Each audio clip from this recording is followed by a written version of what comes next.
Hi, so once again, thanks everybody for joining us a few minutes early. We're just getting some things set up in the background. We'll start at 9, so in 3 or 4 minutes. There were some resources up in the nest for you to have a look through, entertain yourselves, and then we'll get started.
Hi everybody, once again, thanks for joining us a few minutes early.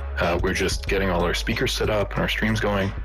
We'll start in about 2 minutes. There were some resources up in the nest that you might find interesting.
Okay, it's just on 9 o'clock. We'll get started.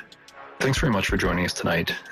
For those who may not be familiar with our space, I hold these conversations twice a week, Thursday nights at 9 p.m. Eastern, Sunday afternoons at 4 p.m. Eastern. And the point here is to run through developments in the news.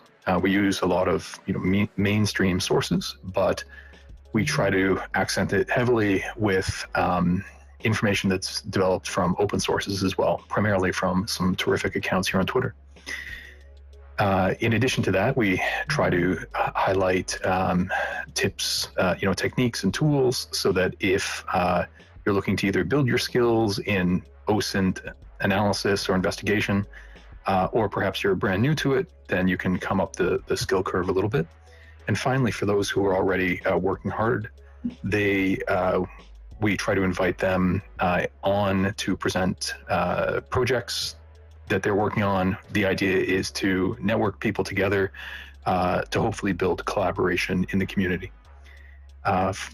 These spaces that I run rely heavily on use of the Nest, which is the area at the top of the Spaces window where you can put links to tweets. And I do that so that as I'm speaking to issues, you don't have to just take my word for it. I try to put sources for almost everything that I bring forward. And it also helps in that if a subject interests you, then you can take it away and do some background reading. If you have a look in the Nest, and the tweet that is all the way to the right-hand side, it's the invitation to this space. But if you click through to it, it's a much longer thread that I call my agenda. It's essentially my speaking notes. And in that way, you can see what we'll hopefully get to in today's conversation. That way, you can look ahead and might find items that interest you. So if you have any comments or questions when we get to it, we would love to have audience participation. Love to have you come up. In order to do that, you can always request a microphone. It's the button in the bottom left hand of the Spaces window. And if you enjoy what you're hearing now or later on in the conversation, you can always retweet the space. It's the button in the bottom right-hand corner of the window. Tonight, we are going to, I'll begin with sort of the standard resources that I like to highlight each session. Then we're joined by a terrific guest, Stefan Watkins, who is a flight tracker. And we're going to chat about some of the specific items that he keeps a close eye on. Hopefully he'll share with us some tips and tricks he's learned over the years that he's been doing this kind of work. And everybody will come away with a better sense of, if you're interested in getting into flight tracking, how can you get a great start? There has also been quite a bit of news around the world, lots in connection with the war in Ukraine, which is a common focus for us. So we'll probably spend the second half of the space focused on that. Toward the end, we'll also take a bit of an international tour because there have been, significant developments. There are many areas of tension around the world, including Pakistan, Sudan, Iran, Armenia, and Azerbaijan. Many of which, had just been at the tension stage for weeks or months, but in several of those cases, violence has either broken out or resumed in the last few days. So we're going to do a bit of a quick survey of those regions toward the end. Getting into it, if you have a look in the Nest, the second item from the right is our community calendar. If you click through that tweet, there's a link. It will open up a window in a browser, and it has lots of entries on there. Those include spaces that are hosted by sort of friends of ours, most of which are focused either on Ukraine or on other OSINT issues. We added to that a lot of outside events, whether they're talks at think tanks or universities. Again, most of them related either to the war in Ukraine or OSINT more broadly. The idea is that the searches feature on spaces is not very good, and there were all these great events. We wanted to put it all in one resource so that you can keep an eye on things that might interest you. And again, events that are coming up in the future, usually there is a registration link. And if it's an event that's already occurred, often that same link will take you to a recording of the event. If you see any events coming up that you think would be interesting to the people in this community, please do feel free to DM them to either myself or to Jacoby, my co-host. So the next item in the Nest is a tweet called podcasts. And if you were to click through to that, there are a few that I'll highlight for you there. The first was a talk that was actually held just today by Eric Toller of Bellingcat. And he did his presentation on how do you teach OSINT? How would you develop a curriculum to instruct on that? And so that's an interesting question. I didn't catch the broadcast today, but I do hope to go back and watch it tomorrow. And we've talked about people who have developed instructional programs like Benjamin Strick, Ben Du Brown here on Twitter, who has a course of YouTube instructional videos, and several others who are trying to develop curriculum. So looking at it from the perspective of how would you put together a curriculum of your own is thought-provoking. The next item is a podcast that was a discussion with Fiona Hill, who's a well-known, political operative in the U.S., and she was speaking about Putin's historical magical mystery tour. And of course, there have been, lots of great pieces done by Snyder and others looking at Ukraine's history. And this looks at the distortion of Russian history. And I think it's particularly in connection with the recent Victory Day on May the 9th. There was also an interesting conference earlier this week called the Sir Harry Summit.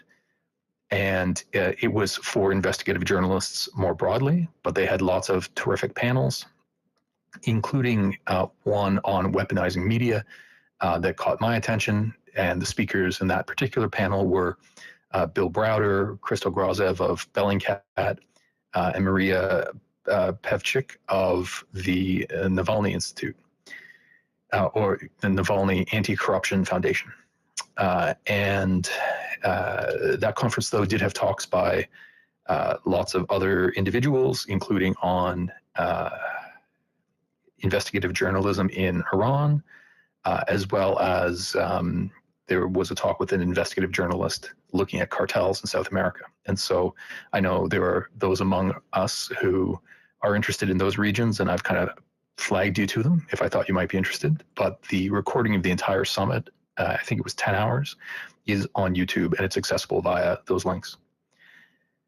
The two last podcast items, there's one by sort of a friend of ours, Sal Mercogliano, who came to speak with us a little over a week ago. And once again, he has a show on YouTube called What's Going On with Shipping. And his most recent episode was on, well, what would happen if the Black Sea grain deal were stopped? And so that's an item of interest to many among us.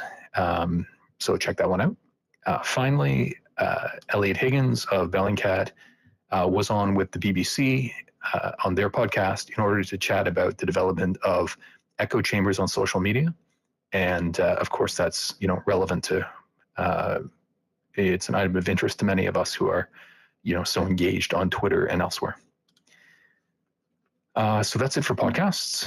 And then I'll run through a handful of resources, hopefully, another 4 or 5 minutes, and then we'll turn over to our guest, Stefan, to chat about flight tracking. So if you were to click on the tweet for resources number 1, there was a report put out by Hans Christensen, or Nukestrat here on Twitter, on an analysis of the status of Russia's the status of Russia's nuclear forces. Obviously, saber rattling has been a major concern, and it's helpful to understand sort of where their stockpiles of weapons are at in terms of status. The edition of the Ukraine Conflict Monitor, which is the newsletter put out weekly by Konrad Muzyka, this week it's actually free to read, and I know many analysts have commented that it's likely the best, or certainly among the best, in terms of strategy for what's happening in Ukraine. So when it's free, which he tends to do, every 2 months or so, it's always an interesting opportunity for insight. In terms of some tools, there was an interesting conversation in a tweet here. I've titled it Google Lens. And if you were to click through that one, you'll see it's a researcher who saw that Google appeared to be making changes to the features of Google Lens, in that there were previously abilities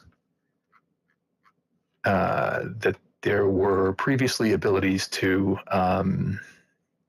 add filter functions when you search through Google Lens, so that you could add text or other context.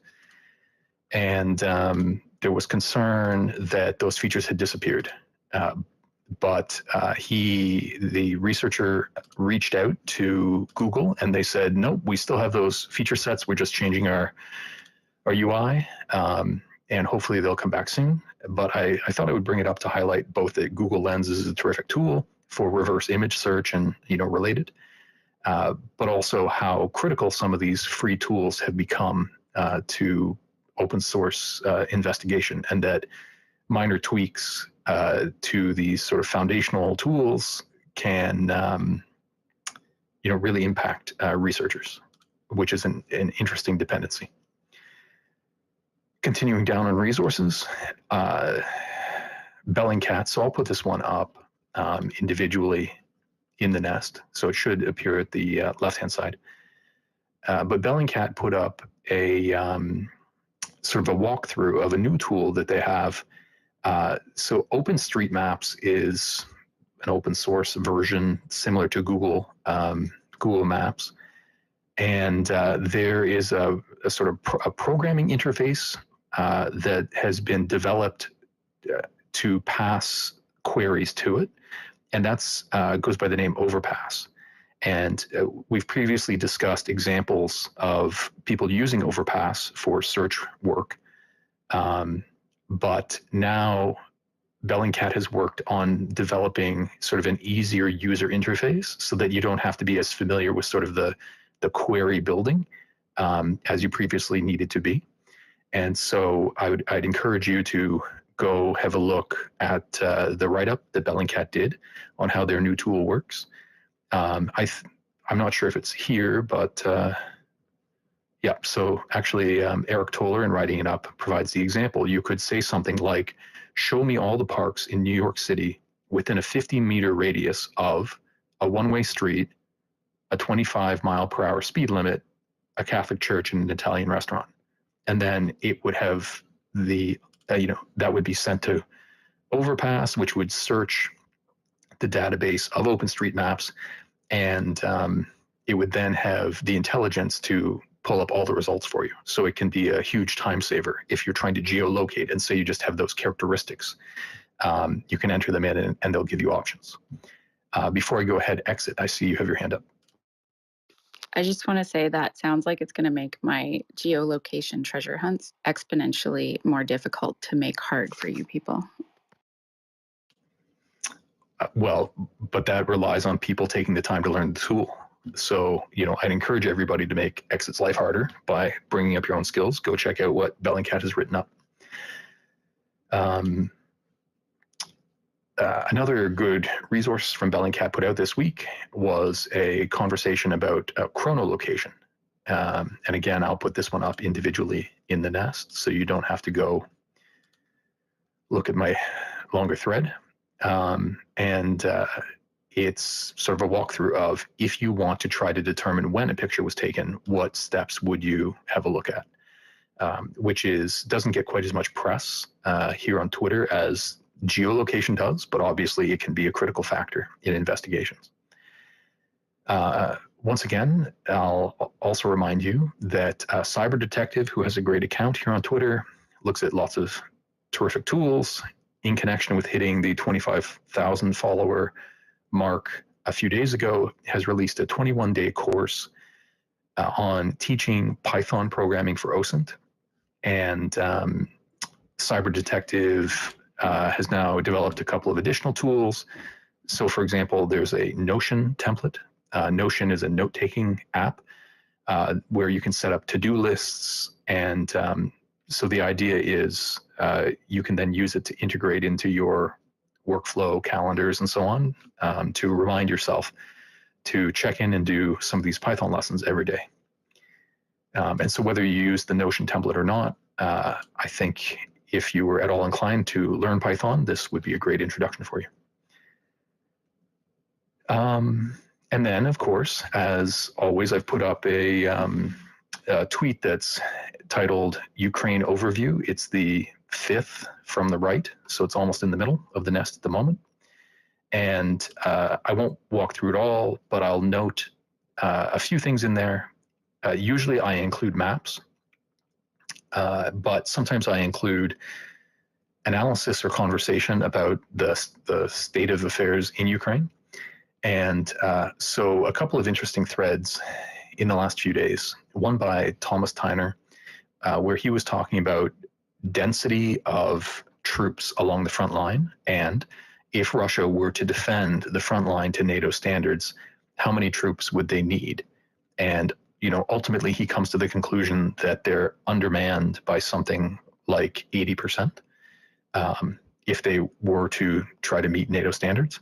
But if you want the breakdown of how he makes those determinations, I'd encourage you to have a look at the thread. There is also a quite interesting analysis of Russian fortification lines. So we've talked, I've moved it now to the front of the nest so you can have a look. We've talked about Brady Afric, who has been mapping them in detail. But this thread that I've put up sort of walks through in a little bit more detail how they're intended to reinforce one another, and some of the strategic considerations, which is a little bit more than Brady tends to get into in his mapping. So I saw, Michael Kaufman and some of the better analysts highlighting this thread as a terrific resource. And then I'll note that a friend of the space, Andrew Perpetua, actually, I may still just be running the end of his live stream on YouTube right now. I'd encourage you to go and check that out. And then finally, there was a thread also by Thomas Tyner, where he talked about some possibilities for the strategy behind the offensive. And he set out a map that had the strategic points marked and describing why they matter. And while this particular theory about how an offensive might proceed, we have no idea how it will happen, and that ambiguity is important for Ukraine to maintain. By looking at breakdowns like this one, you can familiarize yourself with place names and their significance, so that as the news does come out, when OPSEC allows it, you'll be better able to understand the significance of developments on the battlefield. So I think that does it for the resources I normally like to run through. I'll also note that up in the nest, it's about the 6th item back, is a link. Friends of the space do stream our conversation to YouTube. And while I would encourage you to join us here on Twitter, so that if you'd like to ask a question or add a comment, you can do that here. If you ever miss an episode and you'd like to catch up later on, or perhaps look back at a past episode, this is the repository. So you can have a look on that YouTube channel, OSINT-TV, and you'll find them there. Okay, so I think that that covers that. And we're joined tonight by Stefan Watkins, who, as I mentioned at the top of the show, has been a longtime flight tracker. And I have been following him for quite a while. I partly enjoy Stefan's work because you may or may not know that several of us who run this show are either Canadians or honorary Canadians, as is Stefan. And so we get a little bit more attention of the Canadian Air Force in the OSINT work that Stefan does. And so I really appreciate that angle of it. So Stefan, thanks very much for joining us tonight. Excellent to speak with you, Mr. Bond. And I know that you've been in close touch with Exit in preparing for tonight. So I'm going to let Exit run through some of the introductory questions. So go ahead. Thanks so much. So Stefan, I asked you today how long you had been tracking planes, and you gave me a whole bunch of information. And so I'm going to start with, what got you into tracking planes? I'm going to have to say the American government. So I mentioned I took a trip to Albuquerque in 2008, and that was for work. And while I was down there, I had heard of the Manhattan Project and nuclear stuff. I guess it's good timing with the new Oppenheimer movie coming out. But I didn't really know where I was going and who I was going to be talking to from a historical perspective. But at night after work, I would go back to my hotel room and research, where am I? And what are those buildings in the distance? And what did they do here with that Manhattan Project thing anyway? And I thought to myself, this is pretty cool stuff. There's got to be something in Canada to do with Cold War history, nuclear history, that I don't know about as a Canadian. I'd heard something about radar systems in the far north and, the McGill fence, or what was also known as the Mid-Canada line, the Pine Tree line. But I thought, if I was in the States and I went to all these national security sites in the States and took pictures, I'd end up in Guantanamo. So I was going to stay on the Canadian side of the border and see what we had that was interesting. So I started to go to these remote locations in the middle of nowhere in Canada that have fallen apart or have been properly remediated. There's both. And I was pretty enthused that I found other historical people who were, amateur historians who were interested in this same sort of stuff. I found veterans who were more than happy to tell me about their experiences from the Cold War. And I heard about this Open Skies Treaty thing where the Russians would come over and look at Canadian military sites, and the Canadians would go over to Russia and look at their sites. And it was kind of a, we'll show you ours if you show us yours kind of deal. And along the way, I thought, well, what if Canada is a secret powerhouse in the world of military affairs? What if all this stuff about Canada being pretty passive and having a small military is all just disinformation? What if we have a secret Arctic base? What if we have a secret base in the Rockies? What if we have something in the middle of nowhere? I was interested in looking for this infrastructure. And from the old Cold War history stuff that I was able to dig up, I discovered, not so much discovered, I figured out, well, they're going to need to have an airport. They're going to need to have highways. They're going to need to have rail access. There's going to need to be a spur that goes off to the base if there was a mystery base in the middle of nowhere. I couldn't find a mystery base in the middle of nowhere, but I figured I don't have the resources that the Russians have. So if the Russians have a program where they can come over and take pictures anywhere in Canada of any military base, if we had a secret base, they'd be taking pictures of it. So I made some access to information requests about where are the Russians looking? And I got the responses in 9 months or something. And I found that no, in fact, there isn't any secret Arctic base. There isn't any secret Canadian base in the Rockies. We are just as boring as it sounds. But it opened my eyes to this whole sort of world of treaty spying that was going on between the countries. And I thought, well, where are they looking in the States? And it turns out that the Americans don't want to tell the public where the Russians are looking for some reason. And they use a clause in the Freedom of Information Act, an exception in the Freedom of Information Act, that says basically any output from the Open Skies Treaty can't be accessed from using a Freedom of Information Act request. Now, by output, they mean the imagery. So you can't request from the American government the pictures that the Russians have taken of America. The way that that's being interpreted and I think overextended by the government, they don't want to share flight paths either. And a flight path is defined before the flight, not after the flight. So I think that somebody could probably lodge a complaint about that and pull that out of the Americans, but that wasn't going to be me. So I figured I would just follow the planes using open source information. So I figured out how to follow planes by following other people on Twitter and other open source resources that I found online. And there was an artist that I came across by the name of Trevor Paglin. And Trevor did a bunch of photography maybe 10 years ago of blank spots on the map. And his thing was to take photographs of, say, Area 51 at extreme distances and see how at those extreme different distances, the pictures would sort of break up from the heat of the desert and that sort of thing. And he also did, lately he's been looking at satellites and other things, but he really inspired me because he also did some research to do with extraordinary rendition and tracking planes, again, plane tracking, to see where those planes, those private planes, those contracted planes by the CIA were taking people to be tortured in around black sites around the world. And this was all from flight data. And he has a few very good videos online on YouTube that you can look up.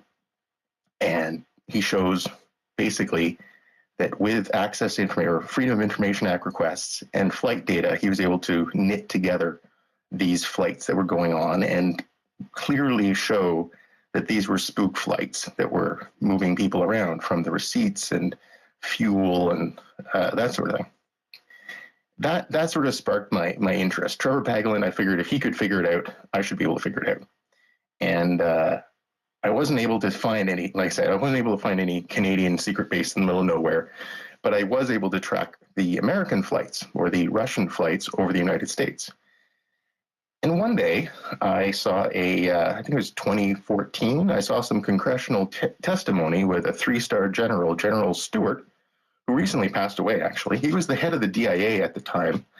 And he spun a story in front of Congress that didn't sound like the beloved Open Skies Treaty that I'd been looking at for years. And I thought it sounded like he was making it sound like an evil advantage that the Russians had been given, and they were spying and targeting systems using their intelligence gathered from these flights, and they had some kind of incredible camera that they had mounted. It was digital and it was threatening. And I thought, this all sounds like BS. What's going on here? So I asked some Americans that I knew that were in journalism and in national security, and found, I guess I never really thought about it, but the State Department, the Department of Defense, the White House, they aren't homogeneous. They have as much of a mosaic of Americans as the general population does. Republicans, Democrats, independents, whatnot. And there are different fiefdoms in those groups. And there was clearly conflict within those fiefdoms about Russians and the Open Skies Treaty. So the DOD, or the DIA, represented by General Stewart, had been briefed by people who did not like the Open Skies Treaty and felt that it gave too much to the Russians. It gave them a leg up on spying on the United States. And I thought, well, that sounds weird, because I thought it was more of a kumbaya, everybody helping each other kind of thing. So I thought, well, maybe I can ask the Canadians. So I asked the Canadian Department of Defense through the front door, through public affairs, hey, as a blogger at the time, could I interview somebody from the Department of Defense in Canada about this Open Skies thing? And shockingly, they said yes. So I sat down with a lieutenant colonel and a captain to make sure that the captain was from public affairs and the lieutenant colonel was the section head for SJS ACV4, Strategic Joint Staff Arms Control Verification 4. And I was pleased to hear, or sort of surprised to hear, that I was right. That, the Canadians go over to Russia, we take a look at their stuff, we're ultimately sort of spying on their stuff. And when they come over and look at our stuff, they're kind of spying at our stuff. It seemed that what was an agreement between countries was being politicized, shockingly, to vilify the Russian efforts in this very negotiated, very bipartisan treaty that had been around since Bush number 1. And that sort of started my interest in flight tracking anyway. I was going through these flight paths and trying to debunk things that were being spun in the news and just didn't seem right. One of the stories you may remember, there was a story that the Russians had flown over Trump's golf course in Bedminster. And I thought, okay, well, we can track that. And it was all over the place that they had flown over, taken pictures of the golf course, and how could they, and why would they? And this was clearly intimidation and all sorts of weird headlines. But they didn't. But nobody fact-checked that. Nobody looked up using open sources where the plane flew They flew about 10 miles to the east, which is near it, but it's not actually over it. And the difference there is that if you fly over it, you can take a picture of it because the camera is pointing down. And it gets a swath of a certain distance to either side of their flight path based on the altitude. And that swath wasn't anywhere near the golf course. But that doesn't make a good headline, and that doesn't make anything sensational. So it got spun in the New York Times and reputable, seemingly reputable publications that the Russians had done this, and everybody just swallowed it as fact. Nobody seemed to want to, check it. I think the war zone war. Sorry, I was just going to say, Stephanie, you sound like a person who likes to ask questions, which I really appreciate. And I appreciate that you like to ask questions of the government. I'll just remind you, when you're not speaking, if you don't mind muting your mic, because we get a whole bunch of feedback.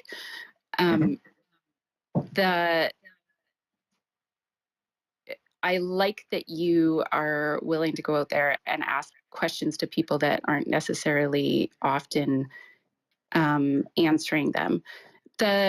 I was wondering if there's advantages that you think you have because you've been doing this for so long. So things that you've picked up that people new to this kind of work or just getting interested in it might be able to learn from your many years, if you don't mind sharing that.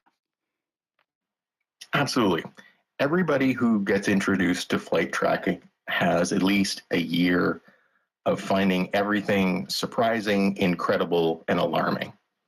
And you can watch it happen on Twitter Live as people say, holy crap, there's a Hercules flying over my house. This is, incredible. It's like, well, no, it's just the first Hercules you've seen. It happens every day, or it happens every week. Maybe it happens every month, or every year.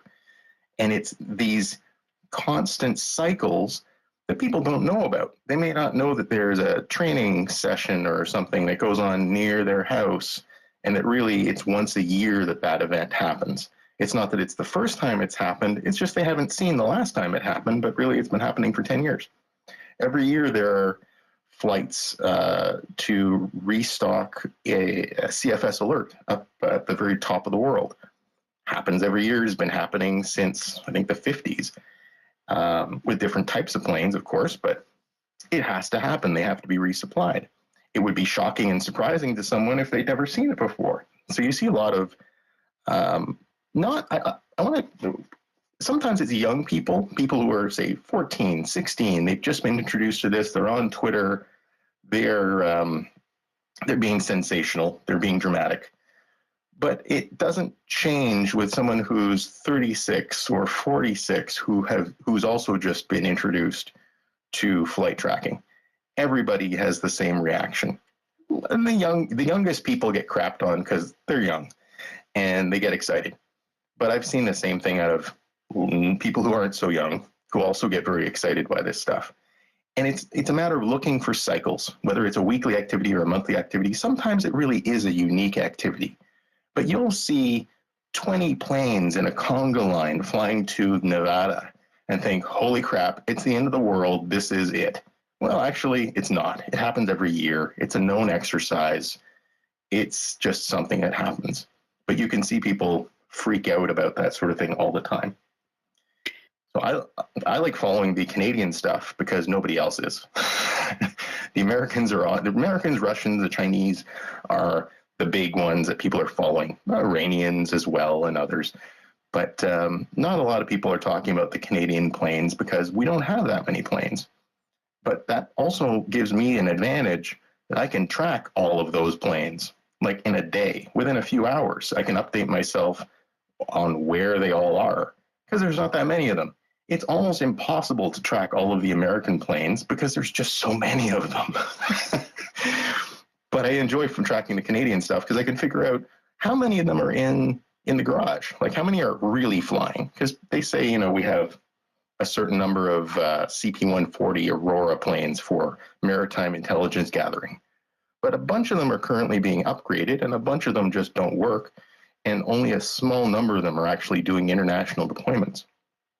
And figuring that out sort of ferrets through the information that we're being being given by the media. The media is given press releases from D&D and told what they're doing, and the media doesn't necessarily know how to fact check that stuff, or that it could be even fact checked. Because if you told people that you could track every single Canadian Forces plane on any day, they'd think you were crazy. But you really can. You can follow me on Twitter, and I'll give you links to follow those planes. I try and arrange things in easy to follow links, so you can click it and see right now where is a group of planes. Following all of them simultaneously on one pane of glass is hard because it's a database that we're accessing, and it's just hard to get that much information on one screen.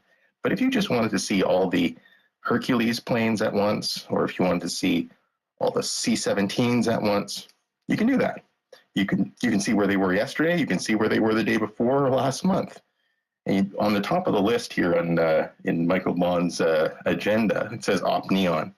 So I've been following the OpNeon deployment, which is a Canadian Forces deployment of a CP-140 Aurora, which is basically a P-3 Orion with a slightly different kit. And they deploy to Kadena Air Base, an American air base in Okinawa, once or twice a year. I think maybe twice, maybe even 3 times. Say twice a year. And their job there is to check in on the North Korean smuggling that's going on, see which shady ships are doing ship-to-ship transfers of oil, or dropping off coal in secret, or scrap metal, or that sort of thing. And the Canadian Forces will usually announce before it happens and announce at the end that it happens. But you can actually watch everything that happens in between, and they fly for about 100 hours in about a month or a month and a half. And they'll fly, the last time anyway, this actually right now, they're probably wrapping up the current deployment, and they've flown 14 sorties over the East China Sea and the Yellow Sea. And they're within eyesight because of the altitude that they're functioning at. They can see China, like mainland China, from where they're flying, and they'll get intercepted by Chinese fighter jets. But the Canadian Forces aren't going to tell us about that because they've got their own strategic messaging that they want to portray. And today isn't the day that they want us to be talking about Canadian Forces planes being intercepted by the Chinese. So we're kind of we're enabled by open source intelligence to see what the government isn't necessarily trying to tell us. Not that it's a conspiracy, just that they don't want the news today to be about China and Canadian Forces planes flying off the coast of China. They've got other plans. But if we want to disrupt the news, or actually talk about what's actually going on, we can go out and fetch the news ourselves. Look at where those planes are. Look at what they're doing. Look at, say, OPSAVAN, which is down a few on Michael Mond's list. That's the Sudan evacuation that the Canadians were conducting. They finished that on May 9th, I believe, was the last plane that seemed to leave Jordan that was still working as part of the operation. They stopped talking about that about a week or two ago when they stopped flying people out of Sudan, but the operation continued on. They just weren't telling us about it. I'm not saying that more movement of people happened out of Sudan. It's just all the logistics, all the people that had been flown in to support that operation were still in the region and packing their stuff up and moving out. And it takes a long time for things to move into and out of a region. But the Canadian government doesn't necessarily want us to know they can't do these things on the drop of a dime. It takes weeks sometimes to have an operation happen and sort of congeal. For OPSAVAN, the shit hit the fan in Sudan on a Saturday. And it took the Canadians till Friday to fly a C-17 from Trenton to Ottawa to Prestwick to Djibouti, where they were concentrating their forces. I've been looking at where things move. People have been criticizing the Canadian government, saying they didn't move fast enough, and I don't know if I agree. It's just that the media didn't portray when they were moving. We only got what they were telling us about. They flew 2 Herculeses from Prestwick to Germany and to Djibouti within a day of the C-17 landing. So to me, that looked like special forces were landing, but they're not going to tell us about special forces movements because of operational security. So again, what we saw in the news was what we were being told about, not necessarily what was happening, or not the full picture, because the government doesn't want to tell us, for reasons of operational security, where special forces are and that sort of thing. And so if you share Stefan's desire to know what's actually happening, then you might want to get into flight tracking yourselves. And so these tweets that Stefan is referring to, both his coverage of Op Neon and Op Savan, if you have a look up in the nest, his tweets covering those are there. And also, just because Stefan mentioned him as an inspiration, I went out and put up a tweet from the account of Trevor Paglin, who is both an artist and fellow flight tracker. This one caught my attention because it has an eye-catching image, and it's about artwork in military patches, so that might interest some of you.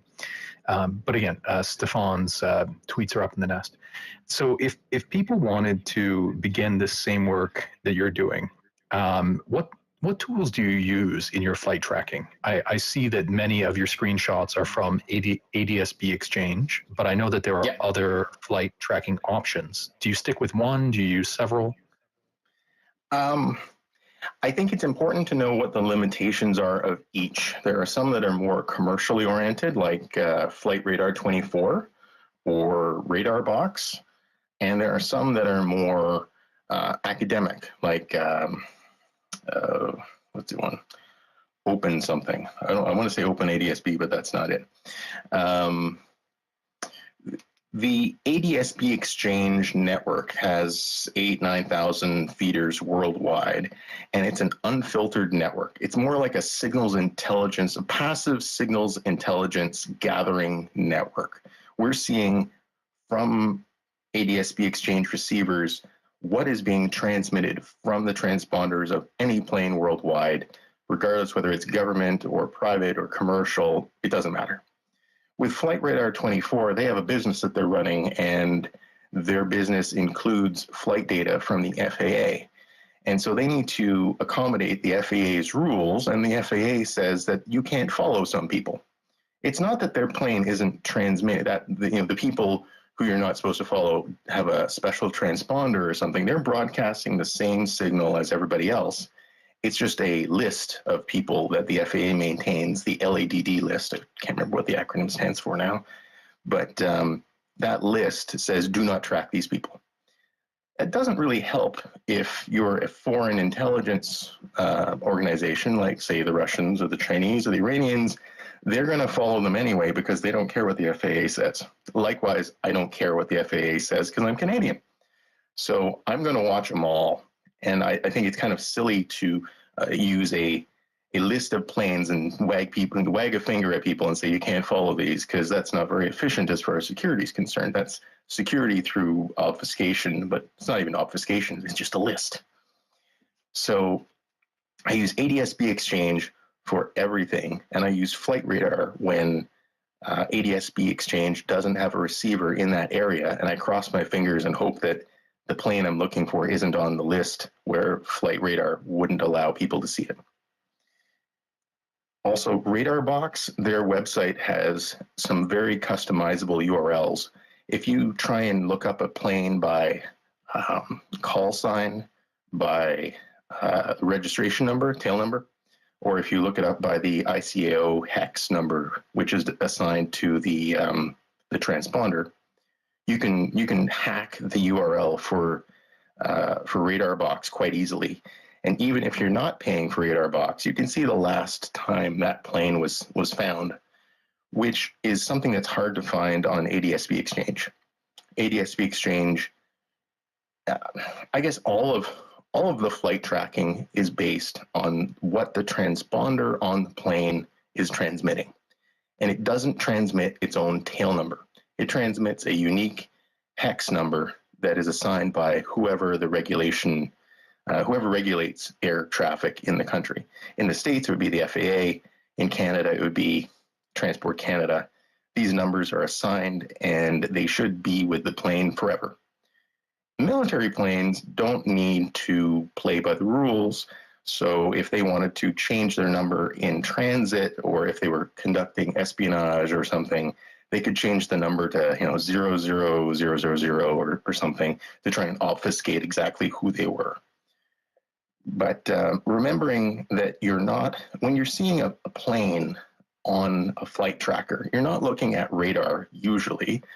You're looking at the emissions from that plane saying, here I am at this latitude and longitude, here's my altitude, and here's my unique identifier, that MODES hex number. And that's all. Everything else that you see about how big the plane is, how much it weighs, or what the registration number is, or all that, that's all being pulled out of a database that's matching up these numbers. It's not actually being transmitted by the plane itself. So sorry, go ahead, Mr. Bond. So it sounds like really it's just a question of knowing your tools in that some of them are great for some circumstances and others for others. And so you've occasionally written about working smarter and not harder. And so I know that you've talked about making sure you get your settings right, setting persistent mode on and relying on filters. Are there any tricks you have for people newly getting into flight tracking to work smarter, or set up their own unique filter to catch just what they're looking for? Yeah, figure out what you're looking for. If you're looking for billionaire planes like Elon Musk's jet or something like that, figure out what those unique numbers are, those MODES numbers that plane would be using. Usually, for most planes, it's a one-to-one relationship. For Musk's plane, it gets a little complicated because he was using an FAA facility that would hide or try and hide his plane's number. But I haven't looked at his plane lately. Basically, figure out what you want and make a filter, because when you're using if you just open up ADSB Exchange, you're going to see thousands of planes displayed at the same time, and it's a little daunting. But if you just wanted to look at Herculeses, you could use a filter that says, just show me the Herculeses. Or if you just want to see the Canadian planes, you could say, hey, just give me the range that is the Canadian range. Oh yeah, this unique number is doled out by the ICAO to every country. Every country has its own range in this numbering system. So Canada happens to be C something something something. The United States happens to be A something something something. Other countries, there are too many countries to have one letter per country, but it's broken down in a rational way. And if you just wanted to look for planes in the Canadian zone or Canadian allocated numeric range, you could look up and make a filter for just things that are C something something something without actually making a filter of specific planes. So if planes get registered with a Canadian number, you would start to see it. It's hard to explain how convenient that is, but you'll break down eventually in this numeric range where military planes are as opposed to civilian planes. And then you could further refine your filter to just look for military planes, and I can't remember what those are. It's like C2 something or C3 something. And then whenever a new plane shows up, when Canada buys or eventually gets its first F-35, you'll already have a filter that picks that up because it'll be assigned a number in that numeric range. It's just like IP addresses. So, a couple things. When you say that you're recording these flights and things each day, do you have like a preferred way to do that? Is it a spreadsheet? Because I love spreadsheets. Or is it like, what's the tool that you use to kind of keep track of these things? Google Sheets for sure.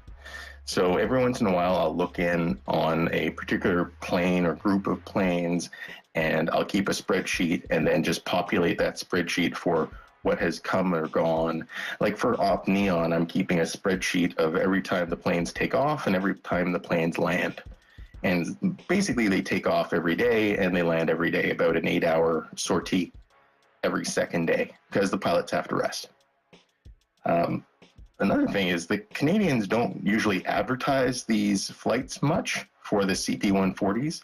It seems like the CP-140 Aurora, I want to call them the management, the administration, thinks that they're invisible because they're sort of reconnaissance surveillance planes.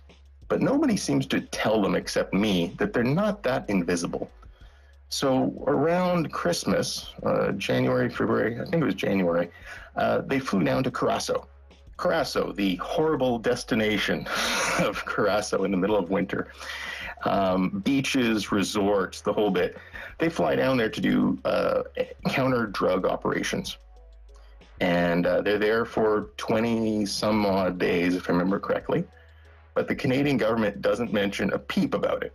Probably because it doesn't sound like they're going to work when they're staying at a Hilton in Curaçao and need to take every second day off to sit on the beach. I mean, recover from, the flight the day before. So I think that that's a great advertisement for the Canadian Forces, because we send the Canadian Forces to some pretty terrible places and terrible things happen. But once in a while, we send them to Hawaii. We send them to Curaçao. We send them to Italy to fly, counter-drug ops or real operations or just exercises. And I don't know why the Canadian Forces always shows us Canadians in Iqaluit, or the Canadian Forces in Iqaluit, or the Canadian Forces in Greenland, or, these rather austere conditions. Sometimes they're at a resort. Sometimes they're on the beach. Hey, it happens. I know that they're not relaxing exactly every second day, but, sometimes they are. And, being with the Canadian Force, if people join the Canadian Forces, they don't just have terrible places to go. Sometimes they get a break. Sounds like we should put you in charge of recruitment. So you've said a whole bunch of things that people who don't track planes don't know, like that your tail numbers aren't the same as your hex codes, things like that. Is there a place that a beginner could go to learn those things, or is that something you kind of have to sort on your own? Good question. Ray Baker just wrote a book and published it recently. I don't know, have you had Ray on the podcast? We have not. Well, she's a good person. She knows maritime intelligence and aircraft intelligence and other stuff. And I can't remember what else she's got in the book because I haven't bought it yet. Don't tell her. And I really should, though, because I was helping her with a little bit of the flight tracking stuff. So she has written a great book, from what I hear, that covers a whole gamut of open source topics. And that sounds like a book that people would want to introduce themselves to open source intelligence, and maybe more than just introduce themselves. Thank you for that. We'll look that up. I think I have 2 more questions for you, and then we'll see if there's a couple from the audience. I think that when people think of doing flight tracking or tracking ships, which is something that I do, or lots of different OSINT work, they kind of tend to think of it as something you kind of do alone, staring at a computer for hours. Do you have people that you work with on a regular basis, or that you share information with? How do you kind of build those connections to people in places where you maybe haven't focused before and don't know what quote unquote normal is?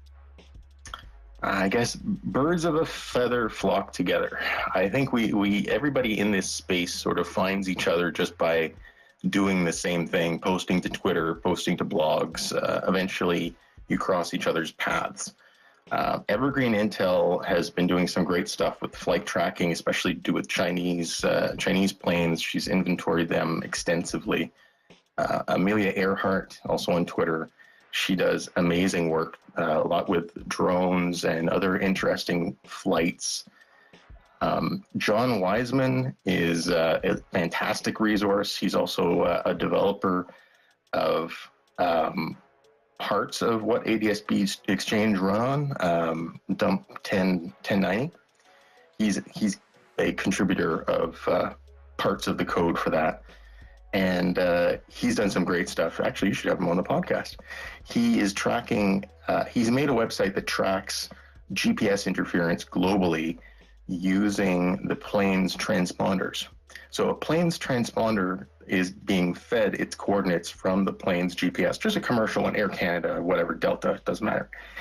And the GPS knows when it's being jammed. A GPS knows when it's getting a bad signal. So that GPS then tells a transponder, hey, I think I'm here, but I'm getting interference. So I only know that we're close within a kilometer or something rather than down to inches. And when the transponder then broadcasts where it is, it says, hey, I'm here, kind of, I think. And eventually it'll say, I don't know where I am anymore. The GPS is totally jammed.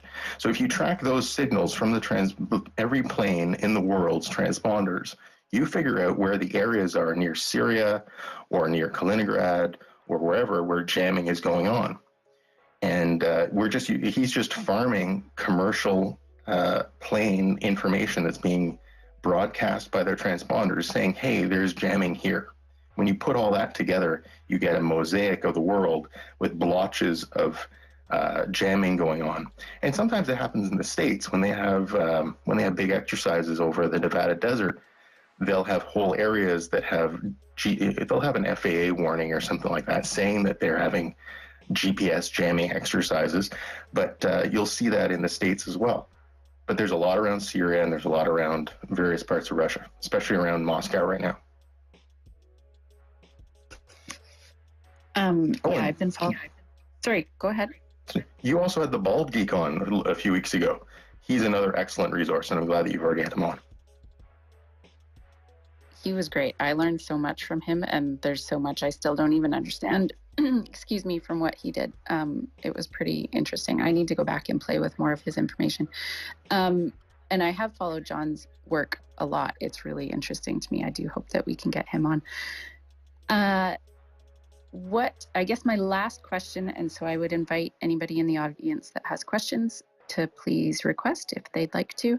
My last question for you, and I don't know if Mr. Bond has any, but my last one is, what's the one mystery that you never solved that really sticks with you? I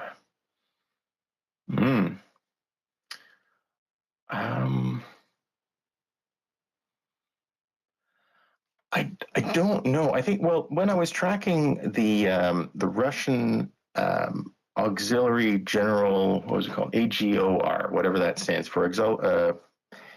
Allegedly a research ship, but everybody knows it's doing some spying, the Yantar. It's a research ship, sort of, and it's researching probably cables at the bottom of the ocean. So when I was tracking that a few years ago with AIS, it would disappear from AIS once in a while, but most of the time it was on AIS, and I was able to find where it would stop, and I'd say, well, what's at the bottom of the ocean in the middle of nowhere, seemingly to me, at that spot. So I contacted oceanographers and people at Fisheries and Oceans Canada, trying to find out what off the coast of Canada in certain spots was there. Like, to me, I mean, there's the Grand Banks, there's fishing, there's stuff, but specifically, are there any shipwrecks or any specific things in these places where the ship had stopped? And you could see them on AIS stop and start again at, hours later. And presumably they were checking something out at the bottom of the ocean. Some of the places I couldn't find anything. Some of the places I could. One of the things I did find was an old wreck of a Russian submarine off the coast of Norway, if I remember correctly. And they stopped right over it. And they obviously paid it a visit to have a look and see, was it leaking nuclear radiation out of its reactor or that sort of thing. But when they stopped near the Grand Banks near Canada, I couldn't figure out what they were looking at there. There were no cables that were documented there, which then made me think, well, maybe they're looking at the undocumented cables, the sensor networks, secret cables that go to Iceland, say, to carry NATO information, other objects that may be at the bottom of the ocean that we aren't told about. There's a whole bunch of neat stuff that they could be stopping to see, but once in a while they would just disappear off AIS for a day and then appear again a little further away. And I'd wonder, well, what were they doing there? Were they trying to tap a cable? Were they checking out a cable? I don't know. I couldn't find anything conclusive that made me think that they were planning, explosive charges or trying to cut the cables or anything. But they're definitely doing stuff, and I would speculate that it's not internet cables that they're looking at, because those are already charted. It's cables that aren't charted that they're looking for. It doesn't make any sense for them to go and look for internet telco type cables when they can just hack a Bell or Verizon or whatever, figure out where these cables are. The only thing they would need to hoof it out there, like sail out to the Grand Banks or somewhere, would be to find cables or sensors that aren't publicly known about. So I guess the stuff that the Antar was really looking at is probably pretty interesting to me, and I never did find that out. That says to me that having consistency over a long period of time is possibly the most important piece of doing the work that you do, because without that consistency and tracking things as often, you may just not have enough information to understand what's normal or what's an anomaly, which is probably the more important part of that. Absolutely. Like over my house, I get a Chinook every once in a while, and I know that Chinook isn't going to do anything, special. I'm just on their flight path for their training routine. They'll fly from Petawawa over me and Carp.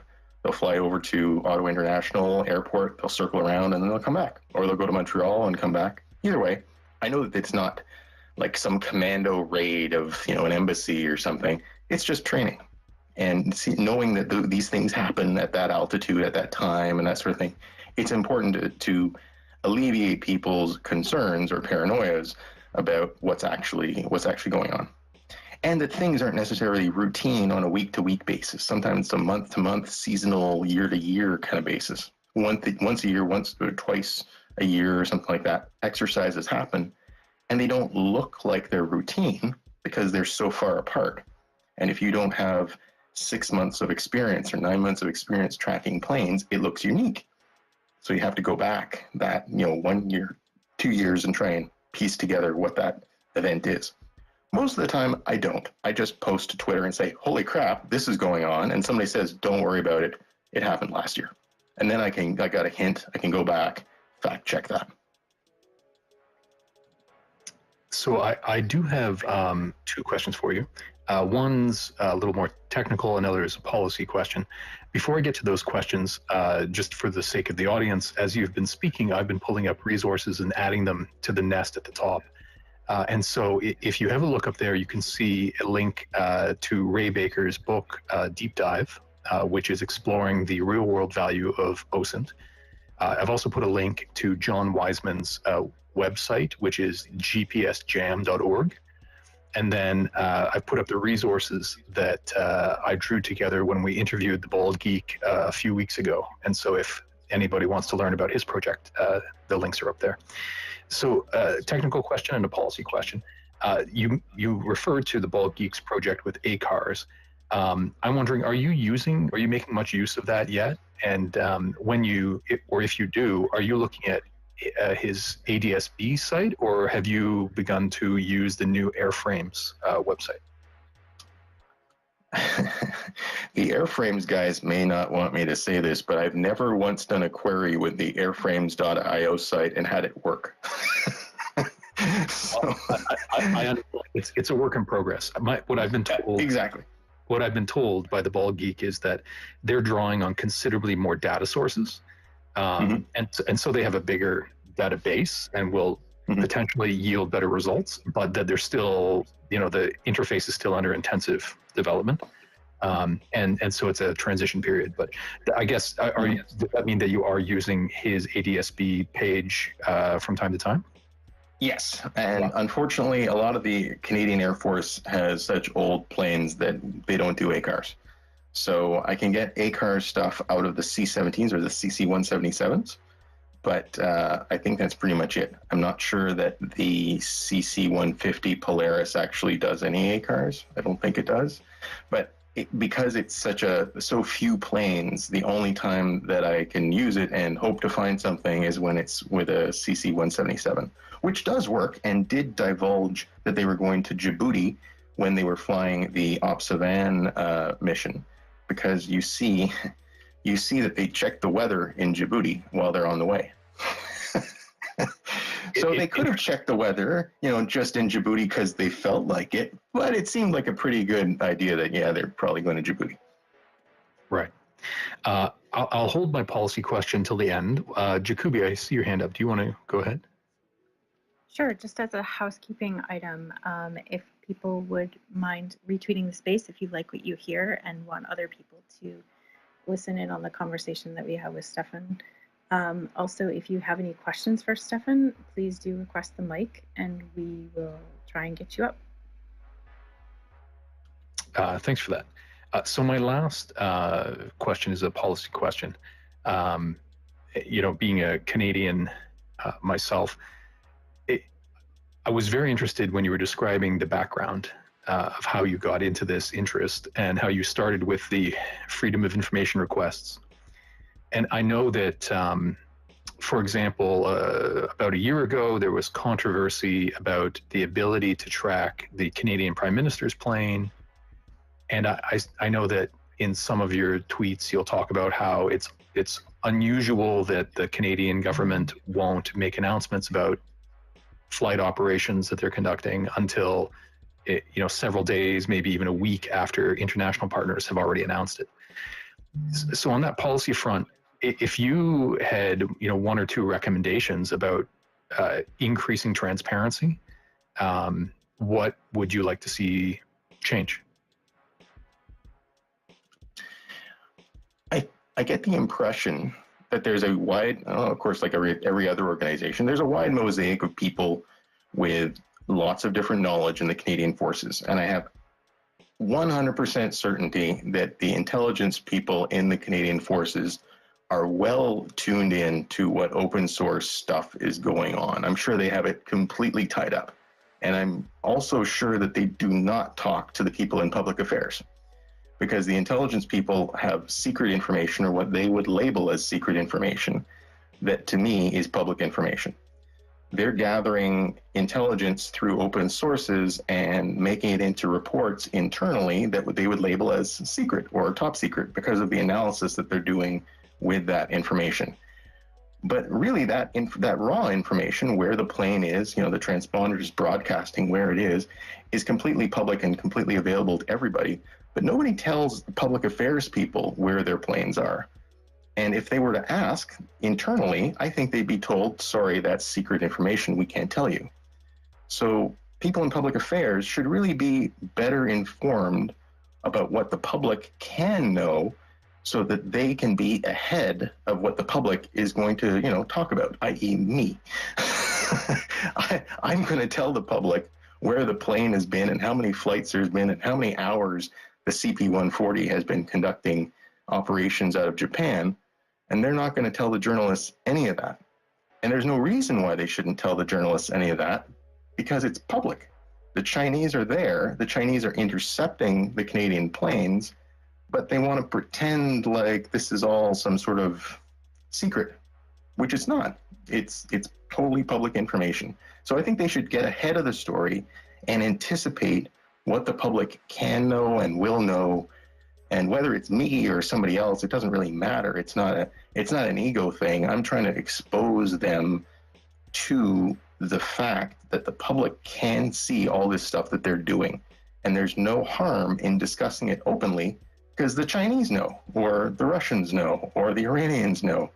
The only people they're keeping in the dark are the Canadian public, until such a time that they feel like whatever the news du jour should be something about that topic. I'm not saying that they're doing shaping operations necessarily in the news, but they definitely they are restricting what they tell the public through the media by not being very open or being very transparent about their operations. They were pretty transparent about the tanks that they were shipping to Poland for Ukraine.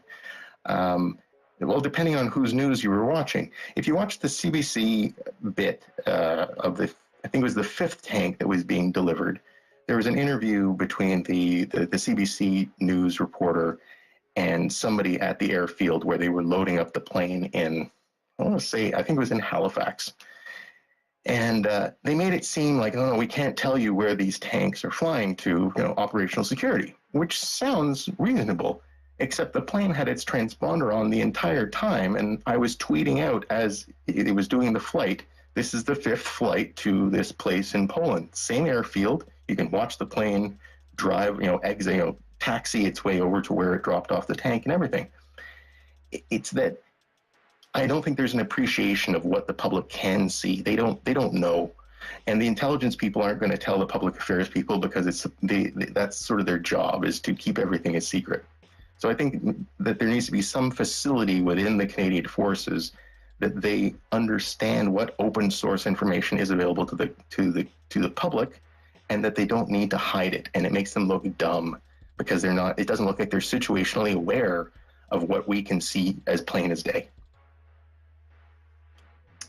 Well, that's a great point. I mean, in many ways, OSINT is a bit of a revolution, and that a lot of people are still just at that starting on the learning curve point. And so understanding what's possible, it's going to be a brave new world. So understanding what's possible within the government will certainly earn them a lot more respect from those who are, using OSINT techniques, because the information will get out there. And hearing that you started with these freedom of information requests is also interesting to me. Perhaps we'll have to have you back, because I am hoping to hold a conversation just about freedom of information requests and their use in an OSINT context. So you might be a great guest to speak to the Canadian angle of that. We've been joined by a couple of speakers on stage. I'll make a call if you wanted to ask Stefan a question. Perhaps you could just put your hand up and we'll call on you. Okay, sure. So John, go ahead. Thank you for having me up here. Thanks, Michael, and thanks, Stefan, for coming. Are there any new or upcoming platforms or initiatives that you're looking forward to, or that you're involved in, that you would like to highlight at all? Oh, good question. I guess I'm looking forward to the airframes.io site stabilizing a little more. And ADSB Exchange was sold recently to JetNet at the beginning of the year. There was some hubbub about that at the time. And I know that they're developing some new tools that I probably can't talk about, and I don't really know the extent of. But they're going to have some new stuff that I'm very excited when they're eventually going to have it out. But they have new stuff. They have new stuff coming that I can't talk about. That's going to make my life easier in researching individual planes. Right now, I need to kind of beg, borrow, and steal some of the information. If a transponder, well, take the Neon stuff. The transponder on a Canadian CP-140 does not broadcast its own location with a latitude and longitude. It's still broadcasting its altitude and who it is or what it is, but it doesn't say exactly where it is. So I'm hoping in the future to get better tools to make queries into their database and pull that information out, so that I can tell where about those planes are in a general sense, like where the closest receiver was, even if I don't know exactly latitude and longitude where the plane was. Thank you. No problem. Jacob, would you like to go ahead? Yes, hello.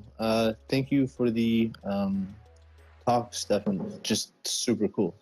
So I've never done flight tracking, but I like the philosophy of, if it exists, try to understand it a little bit. What's the first step?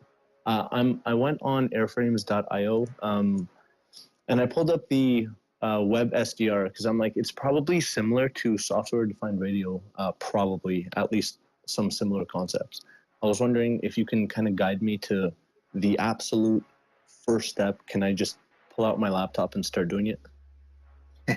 I would say the first step would be with ADSB Exchange to click the U button at the top of the interface.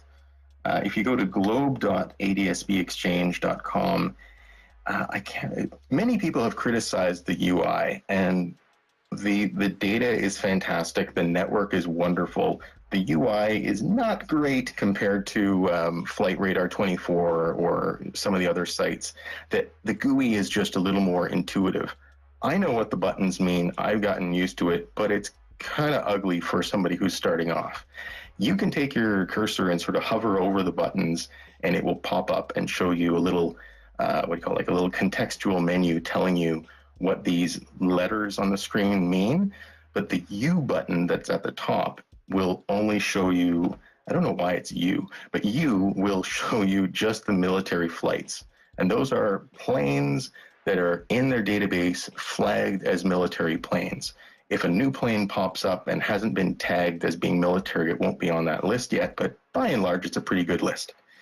And that U mode, whatever you want to, military only mode, will show you only the military stuff, and that cuts it. Personally, I'm looking for that. So if you're looking for, say, private planes of billionaires, that doesn't help you. But for me, looking for military planes, that's what I push first, and it gets rid of all the chaff. It gets rid of all the Delta Airlines. It gets rid of all the Air Canadas and that sort of stuff. Thanks for that. And we'll go to Jane for last question. Go ahead, Jane. Yes, thank you very much. It's been an interesting conversation. Steph, another question for you. Sure. It's a two-piece thing, and I pardon me for taking this option here, but first of all, are you being aided by any AI tools right now that you are using, or is it anything automatic in the background running? And I'll follow up when I've got. I use some alerts from Flight Radar 24 when a plane is in an area of the world where I know it's probably going to be outside the range of ADSB Exchange. So Jordan, for example, with the Obsivan Sudan stuff, I didn't know through ADSB Exchange when planes were taking off or landing in Djibouti because there's no reception around there for ADSB Exchange. And Jordan is pretty sketchy. So once I found out which planes were involved in the operation, I went to Flight Radar and added an alert for those specific registration numbers of those specific planes. I can't remember how many they allow on the Flight Radar for the basic account, but say 10, 20 planes or something you can put in your alert list, and then you get a notification by email in the middle of the night whenever you're not looking of when a plane takes off and when it lands, or however you configure your alert. And I find that really handy because at least then I know, even if it's outside of the range of ADSB Exchange, I know it took off or it landed, and then I can do further research about it later. But I'm not using anything AI or machine learning, kind of that sort of stuff. The second piece of this, I was just going to say as a follow-on to that, and I think what you just said makes sense. I think you're going to find that there are going to be AI tools, even apps, but there will be AI tools that a lot of these databases release to you, and I think this is going to affect OSINT research in a big way across the board as AI develops more. It's an area I know a lot about, but I think the one thing you guys can learn to do that will help you a huge amount in all of your research is learn how to write prompts for questions. The better your questions are, the more thorough information you're going to get back. And as AI improves, you're going to find it is incredibly valuable to you. But thank you very much. I totally agree, because there's so many things that I can see flying in and out of Iran or anywhere really that I don't know, hey, is that plane unusual? Like, does it usually fly that route? Does it usually land at that time? If something is out of the ordinary, it's probably more interesting than a passenger flight that flies between Damascus and Tehran every day. But it takes me a little while to figure out for each of those planes which one does do that flight every day. which one is the one that's once a month or once a year or whatever. So yes, definitely machine learning AI type stuff would cut through that. And if I could just ask it, hey, is this normal? It would be nice for it to just say yes or no. Yeah, I think that's going to be a huge thing for OSINT across the board for all research that happens in this realm. But I think you're going to find that you're going to find machine learning databases are going to know more about which planes are where when.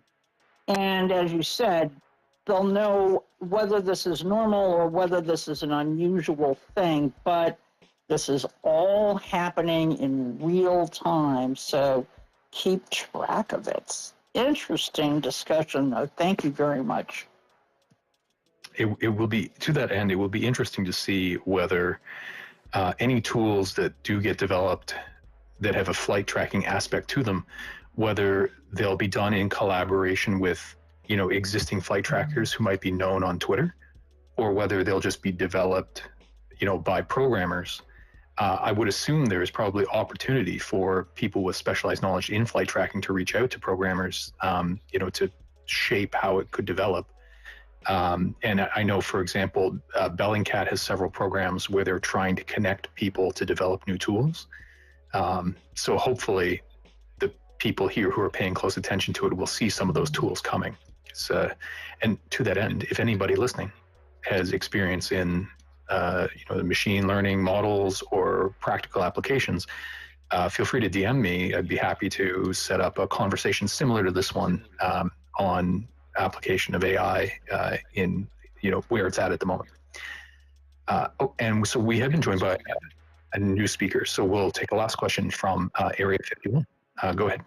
Okay, hey, thank you, Mr. Bond, and thank you, Exit 266, because I recently started following you guys and listening in these discussions, and this is kind of my lane, so to speak, and I really enjoy it, and I enjoy that you guys don't just necessarily stick with one topic like flight tracking, but you guys go across the board, whether it's Ukraine or some of your previous guest speakers about shipping and things like that. But question for Stefan, and I've been following for years, and what I think's great about him is he really kind of sticks to the Canadian element of flight tracking. And what I kind of want to know, Stefan, have you ever gotten any kickback from the Canadian government or the RCAF? Because you can be pretty vocal at times, and I think it's great. In anything from the Canadian government?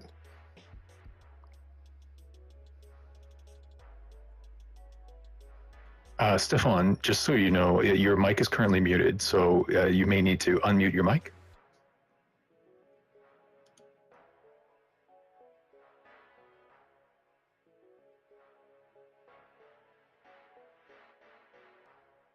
Oh, look like we have a technical issue. Stefan is, from my perspective anyway, he's reconnecting, and we'll add him as a speaker in just a sec here, and then he'll get back to it.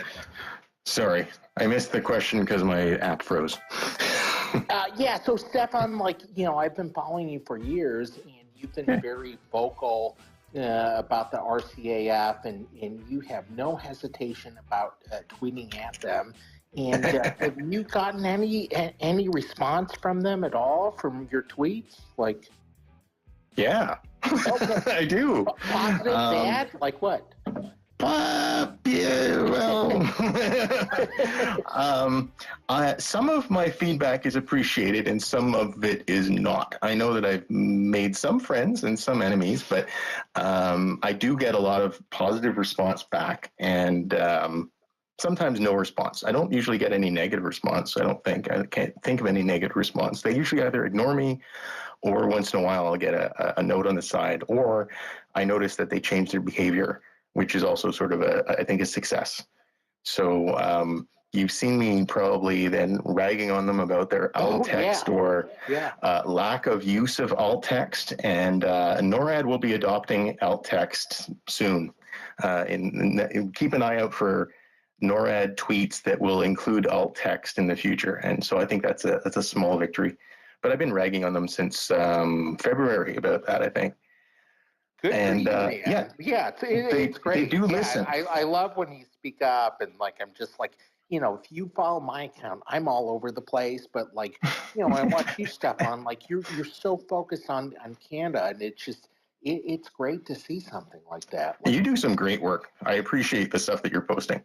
I'm the new Area 51. I'm just I left the old Area 51. It's just weird stuff on my site. But I love when I see accounts like yours where you just focus on things like the RCAF, and it's great. It's really cool. Yep. It's definitely the stuff that you post on Twitter is noticed by people that you don't even know. And sometimes I run into Canadian Forces people or Royal Canadian Force Navy people, and they know more about what I've tweeted than I would think they should. But stuff they notice. It is published. Some of the stuff that you publish to Twitter will make it to the top of the organization if they notice that it's a problem. Like they are receptive to change. They aren't completely a stick in the mud about some things. Other things seem totally baffling to me, but most of the time I think that it's pretty well received, even if I'm a little brash in my methods. But the only reason why I'm like that, and I've told this to one of the public affairs people, that they wouldn't pay attention if I was nice. Right. And I'm nice for a certain amount of time, and then not. As they say, right? There's somewhat of that, exactly. Yeah. So, I mean, I try and be firm but polite, but sometimes not, depending on what the topic is. But they are receptive to feedback, and I do think that speaking up is worthwhile. And I wish that more people would do that with other countries, especially RAF or the Australians. The Australians are really quiet about what they're doing a lot of the time, but they're even more visible than the Canadians. They have some more modern planes that have ADS-B transponders, whereas a lot of the Canadian ones don't. Right. But I'd say keep being loud and keep pointing out when things aren't right. And if they agree, they'll fix it. Well, I try to keep a balance, because if you guys have seen what's going on with this website cam down in San Diego. Oh, yeah. And it's like it's a back and forth with me, because it's like, okay, well, this really happened. Basically, so if anybody hasn't been following along, I think it was November last year, there's 2 warships in San Diego Harbor, and it looks like they're basically about to collide. Well, some of the OSINT, more vocal Twitter people basically made a recording of this webcam, and it unfortunately kind of showed the U.S. Navy in a bad light. And so the U.S. Navy took the NCIS or whatever their legal arm is, and they're like, okay, who's running this cam? Well, it's this dude in San Diego. And like, well, where's the camera set up? Well, it's on U.S. public park property. They said, take it down. And so, I try to make a balance. Every time I post, I want to show, at least me being a U.S. citizen in the U.S., I try to show the U.S. military in a positive light, all militaries, as a matter of fact, because I don't want that stuff taken away. Because we benefit, we're interested in it, just like you should. But at the same time, we got to be vocal. Like you found a good balance, I think. Thank you. Yeah. But I just wanted to share with anybody, if you haven't heard of this site before, it's called radarbox.com. And what was interesting with the evacuations in Sudan, there was one radar box station or ADS-B station that was broadcasting through the initial evacuation. And so aircraft going in and out, they're not necessarily broadcasting full ADS-B out, but they're broadcasting mode S. So you get basic information like call sign and altitude. And if you go to radarbox.com, just look at the top of your screen, click on coverage and click on global ranking. And then from there, there's a drop-down box and select a country, and you'll find places like Taiwan, for instance, right? Hot spot of the world, south side of Taiwan. There's RT-135s, everything P-8s, KC-135s, and they may not be showing on flight radar or ADS-B Exchange, but you'll go there and you'll see them broadcasting mode S. So like there's their call sign and their altitude, and so you know they're out there.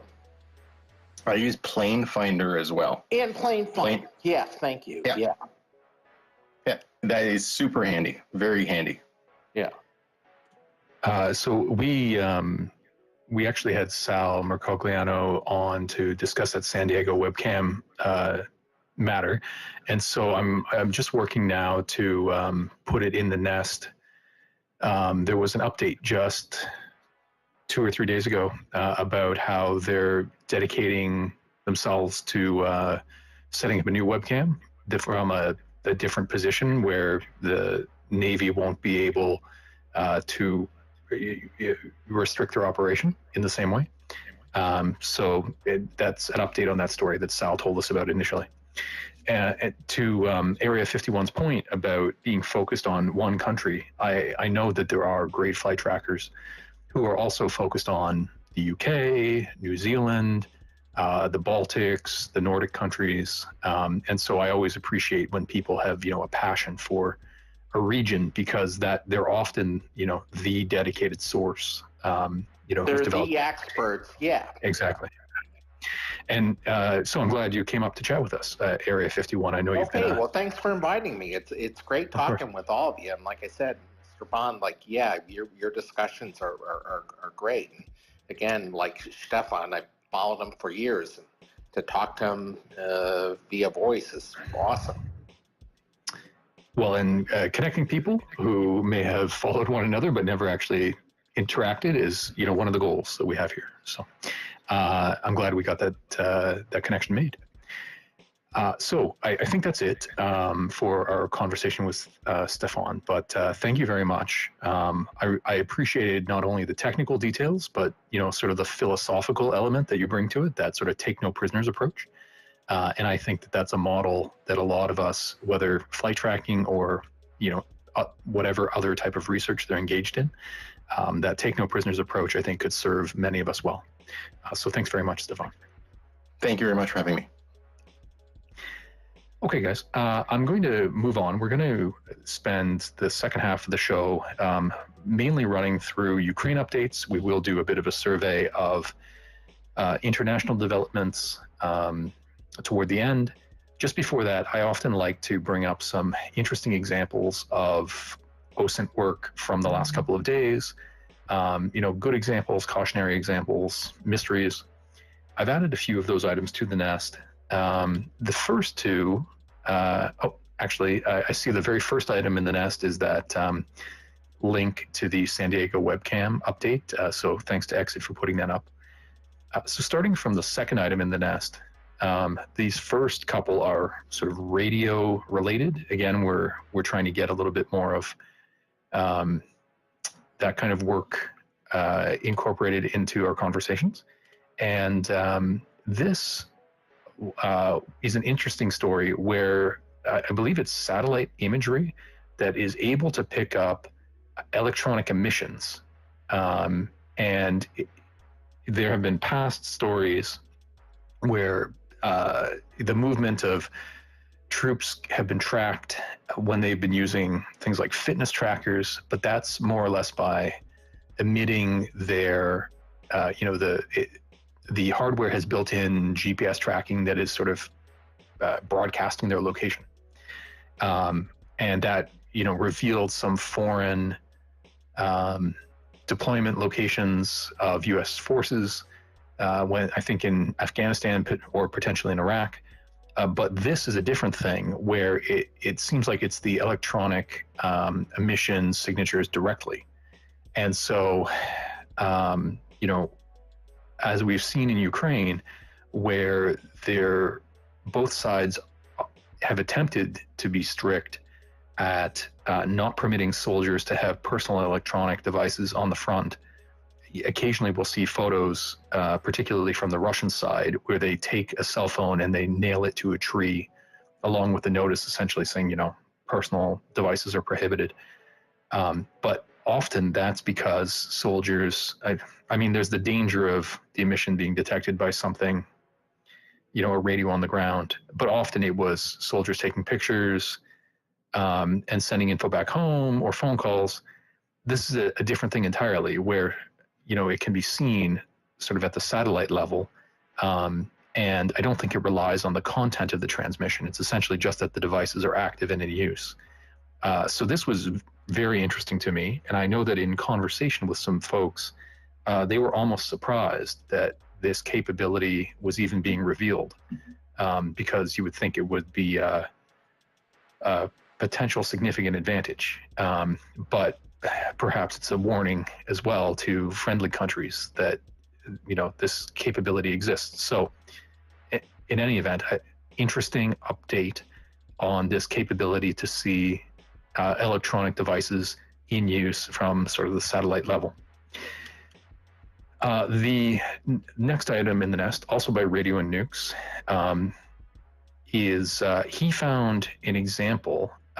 We've chatted several times in this space about how when using imagery from synthetic aperture radar satellites, if other radar systems are operating in the photograph, essentially, the emissions from the ground-based radar can create interference with the waves from the satellite-based radar, and it creates this very characteristic set of lines, of streaks on the image that indicate where there is a radar, which can reveal interesting things. However, the shape of that set of streaks can indicate the way that the radar is oriented. And so in this tweet from Radar and Nukes, he's highlighting somebody saw, instead of it being two parallel lines, as would be more typical, in this case, it was more like an X band of interference lines. And so the thought was that it wasn't the typical radar, and that in fact, it may be something that was vertically oriented, perhaps a satellite uplink. And that led to a whole deep dive. It's a fairly long thread, and it turns out that area of Crimea has many, many advanced radar systems. And as a result of this weird pattern, by looking at optical range imagery, led to, I think many of the radar systems were previously known, but at least to OSINT practitioners who might not have looked at it closely before, it led to a bit of a deep dive on, wow, they have a lot of interesting systems in that one spot, and to learn more about what they had there. So I would encourage you to have a look at that thread if that's the sort of thing you're interested in. Also on the front, because I wanted to group these together, also on the front of radio radar developments, the fourth item back in the nest, we had been chatting last week about gaps in AIS ship information near the Kerch Strait and out into the Black Sea. And in this case, the tweet by Marcus Johnson is just tracking greater GPS interference in the Black Sea region. And I think much of this is probably collected from that same GPS Jam website that Stefan referred to, as run by John Wiseman. So an interesting sort of, coming together of two different lines of conversation there. Fifth item back in the nest, tweet by Bellingcat. They have released a new tool in order to track stolen Ukrainian grain. Now, it's not necessarily comprehensive. We've had several people ask in prior spaces when we have talked about the grain initiative and theft of grain that it's very hard to track these ships. However, through satellite imagery, this new tool has been developed, and it looks terrific. I haven't dug into it yet, but I suspect that Exit has paid a little closer attention than I have, so I'll turn it over to her. So a couple things about that. Number one, it's really cool that Bellingcat, if you read the article, they're working with some amazing people who have been tracking this for a really long time. MT Anderson, York, and Katie. Catherine, sorry, they actually use her real name in there, and I had to correct myself earlier today. My apologies. But anyways, it's really neat that they're actually working with these people that have been tracking this since the beginning. And they have released so much data, like more data than most of us could go through in a day or in like a very long time, which is just exciting. And they're really inviting people to come alongside them and go through it, because it's too much for one small group of people to be able to do to begin with. So I would encourage you that if you want to, if ship tracking is something that you think you might want to get into, and stolen grain is something that you feel passionately about, this is a good place to start. They give you all kinds of information in that article. I know the tech writing fellowship that Mr. Bond has mentioned more than once in this space. It appears that part of the SD, I think it's the SDDT write-up that they had in the article was part of that tech writing fellowship. So this is like the first piece of that project that they started, which is also really exciting to see them kind of taking a project from, we've watched it from when they asked for submissions to now they're actually taking that information out and teaching people how to use one of the OSINT tools. So again, if you have a passion for any of these things, or the ship tracking is something that you want to try, there's lots of information in there. It'll teach you all sorts of things. And I would encourage you to start there and start with this project, because in the end, tracking stolen grain isn't going to stop the stolen grain from going where it's going. But it does at some point down the line give people evidence to actually have some legal recourse to some of these things. And that's at this point the best that we can hope for until there's an actual victory pushing Russia out of Ukraine. So you are doing good work if you're helping with that, and I would really encourage you to step up to the plate if that's something you want to do. Thanks for that.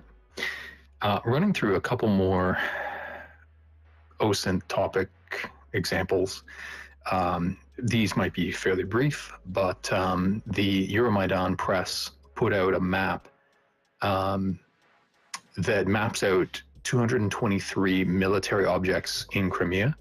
The presumed, like the stated reason for this is to inform the locals these are things that might be targets, and if you're not aware of them, then be careful. But it also has the effect of creating an interesting map of these objects that, you know, I'm not aware of other maps that would show quite as many militarily interesting locations in Crimea.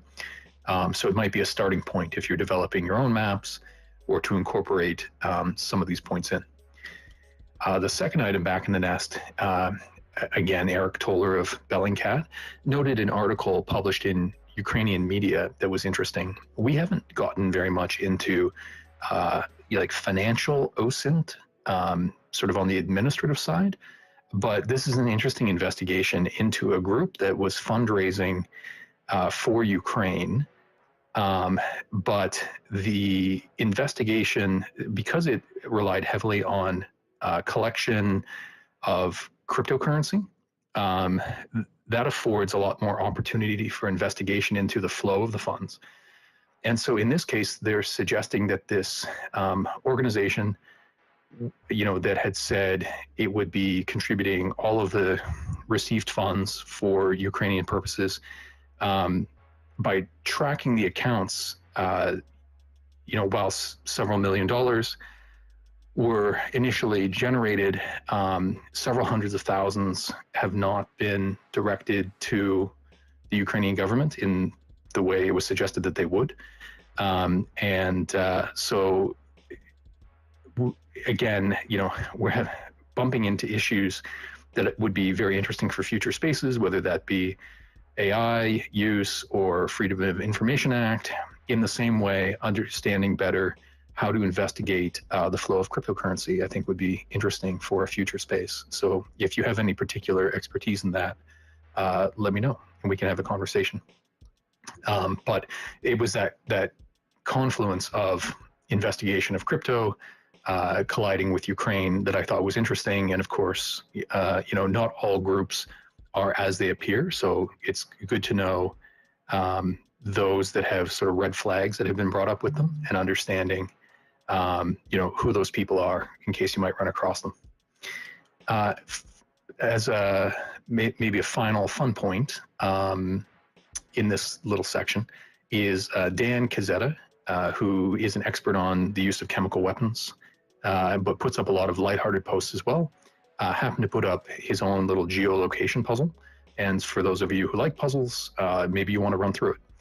If that's the case, I think they've been solved. You're not going to win any prizes. But if you like having the fun, I think most of them, I did 2 of them, and then I saw the third had already been solved, are ones that you can solve with reverse image searching alone. But you might like to exercise your skills, which reminds me that perhaps in a few minutes, Exit can add a link to this week's geolocation puzzle. We're presenting those puzzles in our spaces on the Sunday shows, and doing the answers and new puzzles then. So we're not running through it today, but we'll put up a link just to remind everybody that if you want to participate, we do our own little puzzles. This last set of OSINT examples I bring up because they're all Twitter related, and I think this might lead to a tiny bit of debate. So I've kind of left it to the end of the examples. I'm just putting the items up in the nest now. And so the first one is a little bit standalone, but Twitter came out and announced that they were going to be pursuing a policy of canceling and then reissuing Twitter IDs for accounts that had been dormant for a long period of time.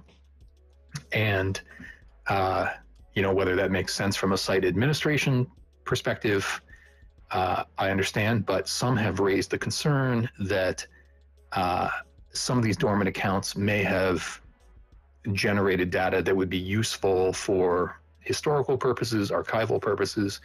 And in particular, the tweet I've put up there from an OSINT researcher is saying, well, I mean, some of these accounts are from investigative journalists who have been killed, or from OSINT researchers who were local and investigating matters in Syria and other areas of conflict, again, who have either been killed or they're not able to continue their work.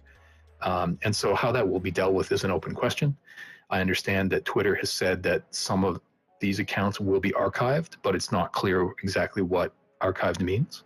And so, that's not to prejudge, but just to flag it is an issue that's out there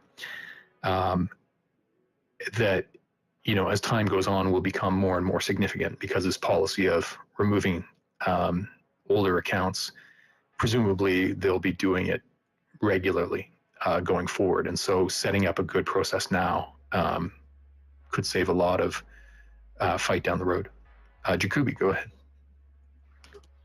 This policy change by a social media platform or a public platform where people can put up their own content reminds me, and the platform itself changing how it handles those materials.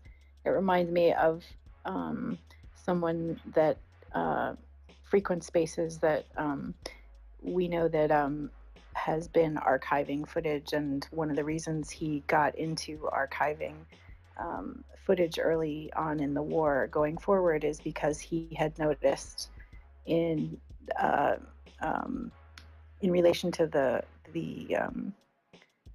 what do you call it, the intervention in Syria by Russia, by in particular the footage of atrocities that were occurring in Syria that were being uploaded to different social media platforms, on YouTube in particular, that were being wiped by the company itself and disappearing forever. This was a great concern to him, so he was archiving footage as he was seeing it beginning in the war, and it just reminds me of that a little bit, that there's probably many people who are out there who are looking at the content that exists on Twitter, the public facing content that, like you said, of journalists who've been killed, or other extensive work that people have put up here that would be lost on dormant accounts.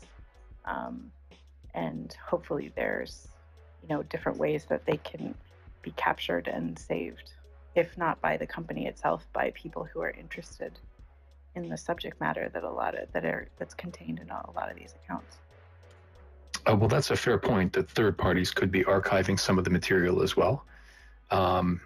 In that, for example, when the verified badges were, I understand that's still an ongoing issue, but when the verified badges were going away, Oliver Alexander and others collected records of who had the legacy verified badges, and then introduced a browser plugin for most of the major browsers so that it would put the check marks back in as a graphical element. And to that end, accounts that may be deleted could be archived by third parties. However, then the question is, how do people publicly know what third parties have archived them, for evidentiary purposes? And it also sort of breaks chains of connectivity. That's it. It's an interesting point. Ideally, Twitter will come up with a great policy that will solve most of these problems. Jacoby, go ahead. To that end, I just put up, for anybody's interest, I put up the post that you were referring to from Oliver Alexander about the legacy verified extension that you were talking about, if anybody wants to check it out. Great, thanks for that. Jane, go ahead. Yeah, just as a matter of course, there is a process where you can, with Twitter, determine what you want to have happen to your account should anything happen to you, or you can do something with a third party who can protect your content. That being said, be aware of the fact that it appears as though Twitter is going to start deleting accounts that have not been actively tweeting, even if they had a great deal of content in them, of even potentially dead journalists. They're supposedly going to open up, billions of names that way, and doesn't make a whole lot of sense, but is what it is, and just something as a heads up to know. It's something I've had to be aware of with my other account and really manage my data carefully in order to protect it. It's a smart thing to do for anybody who has posted a good deal, and I know all of you have put a ton of work into what you've done. Protect it. Really do, guys. Do. That's a fair point. So now coming to the last of the sort of Twitter OSINT. If you have a look, it starts with the fourth item back in the nest, a tweet by Elliot Higgins. But if you click through, basically he expresses his displeasure with this website being Twitter. But if you click through, he is quote tweeting Elon Musk. And many of you have probably seen this. I don't raise this necessarily, just because it's Musk. I'm not trying to get political. I prefer that in any back and forth on this, we try and avoid being too political. But this is in connection with a shooting in the United States where the identity and ideology of the shooter, were relevant to motive. And Bellingcat investigators found some of his social media posts and put up long threads explaining what they found on this person's postings. And the assertion is that the shooter had white supremacist ideology. And this idea is something that many on Twitter didn't like. And so Elon Musk came across some criticism of it, and he said in this post, well, didn't the story come from Bellingcat, which specializes in psychological operations? It's either the weirdest story ever or it's a bad psyop, casting doubt on the work of Bellingcat. And so the reason I'm raising this is because isn't this the point of open source investigation, is that you're taking your work that material you found publicly, and you're showing the receipts, you're showing the links, you're showing the accounts and photos and so on. And if a major investigative outlet like Bellingcat, which made its name on Twitter, then having the owner of Twitter not take the time to look at the original material or judge for himself, it's like, what good does open source investigation do if other people, particularly influential people, aren't going to take the time to look at things they could just verify with their own eyes? Which tons of people found frustrating. And further to that, the next tweet up in the nest, this is a tweet by Philip Nelson, and he notes that that thread from the Bellingcat investigator, there's this new feature of Twitter, community notes, and he's saying that, and I'll admit I haven't looked at the mechanisms by which community notes are applied. It sounds to me a little bit like the debate that exists with the editing of Wikipedia pages. But he notes that at that time, there were community notes that were under debate that essentially would just say that all of the content in the Bellingcat thread was just made up, and suggesting, the danger in a community notes system that the notes themselves are disinformation, as opposed to, the antidote to disinformation, which is a legitimate concern. I guess the question is whether the wisdom of the crowd process of developing community notes can prevent that, distortion from happening. And so I'm bringing these items up, both Musk's response and the use of community notes, just to see if it generates any conversation. If it doesn't, I see, we have hands, so we will go through, but if it doesn't, no big deal. But I thought it's helpful to at least get these issues into people's minds. So they're considering the sort of information environment where we're doing so much of our work. And last point before I go to hands is that following that, and it's the sixth item back in the nest, is a tweet by Community Notes itself, where they note that they're introducing a new modification to their program whereby there will be limits to how many edits to community notes an account can make that will be proportional to essentially the value of their past work on it. So presumably the number of edits that you can make will begin at a low number. And then the more that changes to notes you've made have been accepted or been found helpful, the more that you're permitted to contribute to in the future, which is an interesting innovation. And again, sounds a little bit to me like Wikipedia, where you have to, build up credit. And hopefully that will help with the issue. But anyway, I've put it out there. We have a couple of hands, so we'll go through those. So John, do you want to go ahead? Yeah, thank you. That's what I was just going to mention is like kind of essentially, this what Elon Musk and him being introducing once again himself to the conversation with an OSINT. I think everyone remembers when he was coming for a fellow AvGeek who was tracking his plane last year, if I remember correctly. But it brings up another conversation that I think is very relevant, which is the pros and cons of OSINT being so pervasive, strictly, essentially to the layman, right? Which is this idea of as not only opening, your work, and also as well, not only your work, but the niche itself, the whole niche, right? To, the general populace, and fellow people who are also within the niche, but it's also to the general populace who may not be as educated in the subject as anybody within, right? And so I think it opens up a potential for an interesting debate or a conversation on at what point, is OSINT kind of degrade itself because it's so pervasive? Just kind of something I kind of throw out into the ether.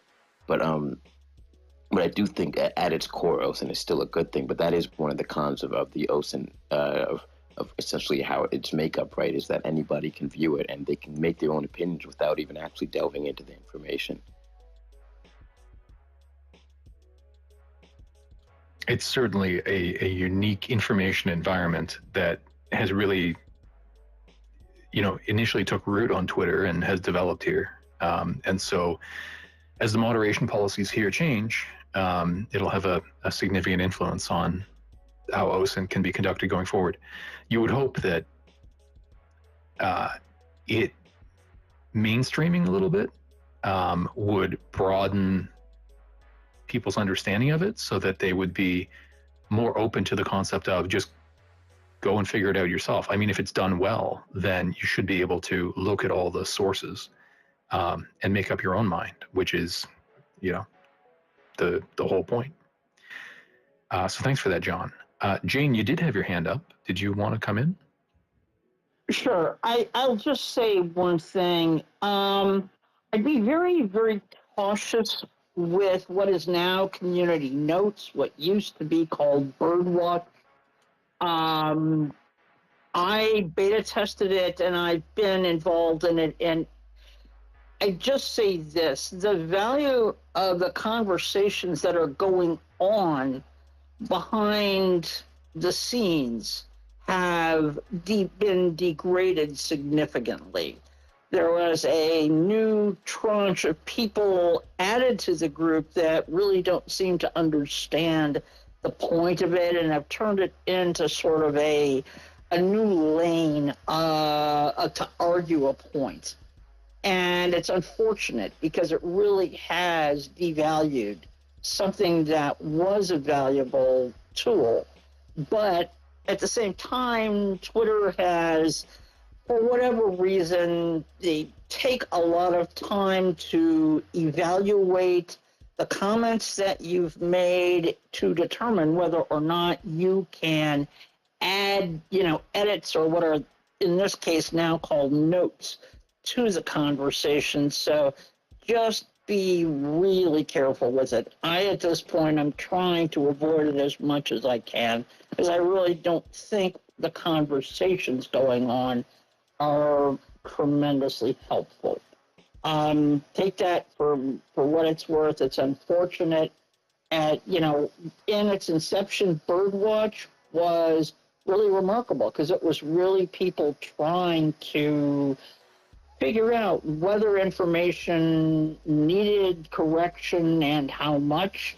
And people were really participating in a collaborative way. It was cool. But I wouldn't say that's so much the case anymore, and I'd be very concerned about how it is they are evaluating input and who gets to make comments. It's a very odd situation and a sad one, frankly. And I wish it was the tool that it had started out with, but be wise and know that if you are reading their comments, there's a lot of political Sturm und Drang going on in the background before they come out. So FYI. Thanks for that. That's interesting hearing about your experience. You know, with a community-driven element like this, you'd think there could be potential if you got enough good people engaged, but that partly depends on how they structure the system, you know, and how much the site itself and its moderators have say, which I just don't have insight into. So I take your caution, but if I would suggest that if you're somebody who, you know, has a temperament that's inclined to it, if you've contributed to Wikipedia or the like in the past, maybe they need good people. I can't tell you whether it's a waste of time or not, but I suspect that the only way it can succeed is with, you know, the contribution of good and thoughtful people. Okay, so I just wanted to present those, you know, controversies over the way OSINT is perceived and treated here on Twitter. I'm sure it's something that we'll chat about again down the road. We have about an hour left. I'm hoping to move on to updates, particularly on Ukraine, perhaps for 40 or 45 minutes, and then spend the last portion doing a quick survey of developments that are significant in other places around the world, particularly Turkey and Pakistan. I'd like to group these subjects together so they have a bit of a theme as I present them. This first set is about conversation about whether the Ukrainian offensive has begun. Now, a reminder that, you know, I'm mindful that for operational security reasons, the Ukrainian government has asked not to reveal details about progress, which we will certainly try to abide by. I don't think there's any of that here. However, the reactions of the Russians and sort of commentary around it, I think, is certainly fair game. So taking that angle on it. Looking at the first item in the nest, this is just a survey. Rob Lee, of course, is a great analyst. And he notes that many of the biggest accounts, War Gonzo, Podobny, and others, are suggesting that from the Russian perspective, they think the offensive has begun. However, what most of them are pointing to are advances that Ukraine has made around Bakhmut. The Ukrainian General Staff has announced that they had recaptured several kilometers of territory along a front of a handful of kilometers. So in this first tweet from Rob Lee, he also quote tweets a map from one of the Russian sources. So again, take it with a grain of salt because it's Russian. It does tend to align with what the Institute for the Study of War had tweeted about. So if you have a look in my Ukraine overview, I included a tweet from George Barros, one of the lead analysts at the ISW, and they had a similar map. But in any event, advances have been made by Ukraine sort of in the north of Bakhmut and then in the southwest. This has apparently caused a fair bit of panic among Russian bloggers. Sorry, just distracted here with the min for a second. Has caused a bit of a panic. However, I note that several Western sources have said this doesn't look like the beginning of an offensive. It's not clear that Bakhmut would be the focus of an offensive, and that it would likely begin with much greater emphasis on deep strike behind Russian lines in order to disrupt logistics and the like. This is probably more of a localized effort, whether it's connected in, you know, strategically with an offensive in an effort to have a small push in a politically sensitive area that might lead the Russians to shift forces to reinforce Bakhmut and thereby shift forces away from other regions that may be targeted in the offensive. I mean, that's a possibility, but that's not clear. I also know that some Ukrainian sources, just observers like Ilya Ponomarenko of the Kiev Independent, was saying, no, guys, this is not the big one. But despite that, I'm going to keep going with Russian reactions. So the second item in the nest is Prigozhin of Wagner, the leader of Wagner, made a video where it's his audio just over a static image. And what he had said is that the flanks in Bakhmut are in the worst position possible. And then there was an interesting back and forth from various Russian sources. Wagner sources apparently suggested that Russian regular forces, in some cases, abandoned their positions. And apparently the Russian regular, bloggers who are more sympathetic to Russian regulars than to Wagner, were suggesting that it was Wagner forces who didn't abandon position, but who failed and were overrun. And so it seems like the finger pointing already has begun to a degree. Well, I'll go to Hans in just a moment, but since I'm chatting about Prigozhin, given this development and the fact that 4 or 5 days ago he made significant waves by suggesting that he was going to pull Wagner out and making appeals to Kadyrov for the Chechens to take over. Before this news that Ukraine was advancing in the area, this morning, Prigozhin had come out and said that the assurances that he had received after his complaint, assuring him that Wagner would receive all of the munitions that it needed, he's now saying it's been 3 days since he reversed his position on withdrawal, but that he still has not received what he needs. And so it seems like that's an outstanding complaint that, in light of Ukrainian advances, just increases the tension in the region. But I'll pause for a moment. Aaron, do you want to come in? Sure. Thanks, guys. Thanks, Michael. Yeah, I have to concur with what the ISW is saying, that these are definitely counterattacks. This is not the big one. This is, these are more attacks to try to push back, the Russians and try to, in a sense, it's the demoralization as well, and kind of a thing. You're taking away what they've gained, even just in the last, week to maybe a month. It depends on how far they're going to go, but they need to, they're hitting the area where the Russians have been strongest, and that's going to be also, not only is it, could be considered a tactical victory maybe, but it's a moral one as too, and another kick in the pants to Russian morale. But it certainly isn't the big one, that's for sure. That's great points. Yeah. John, did you want to come in?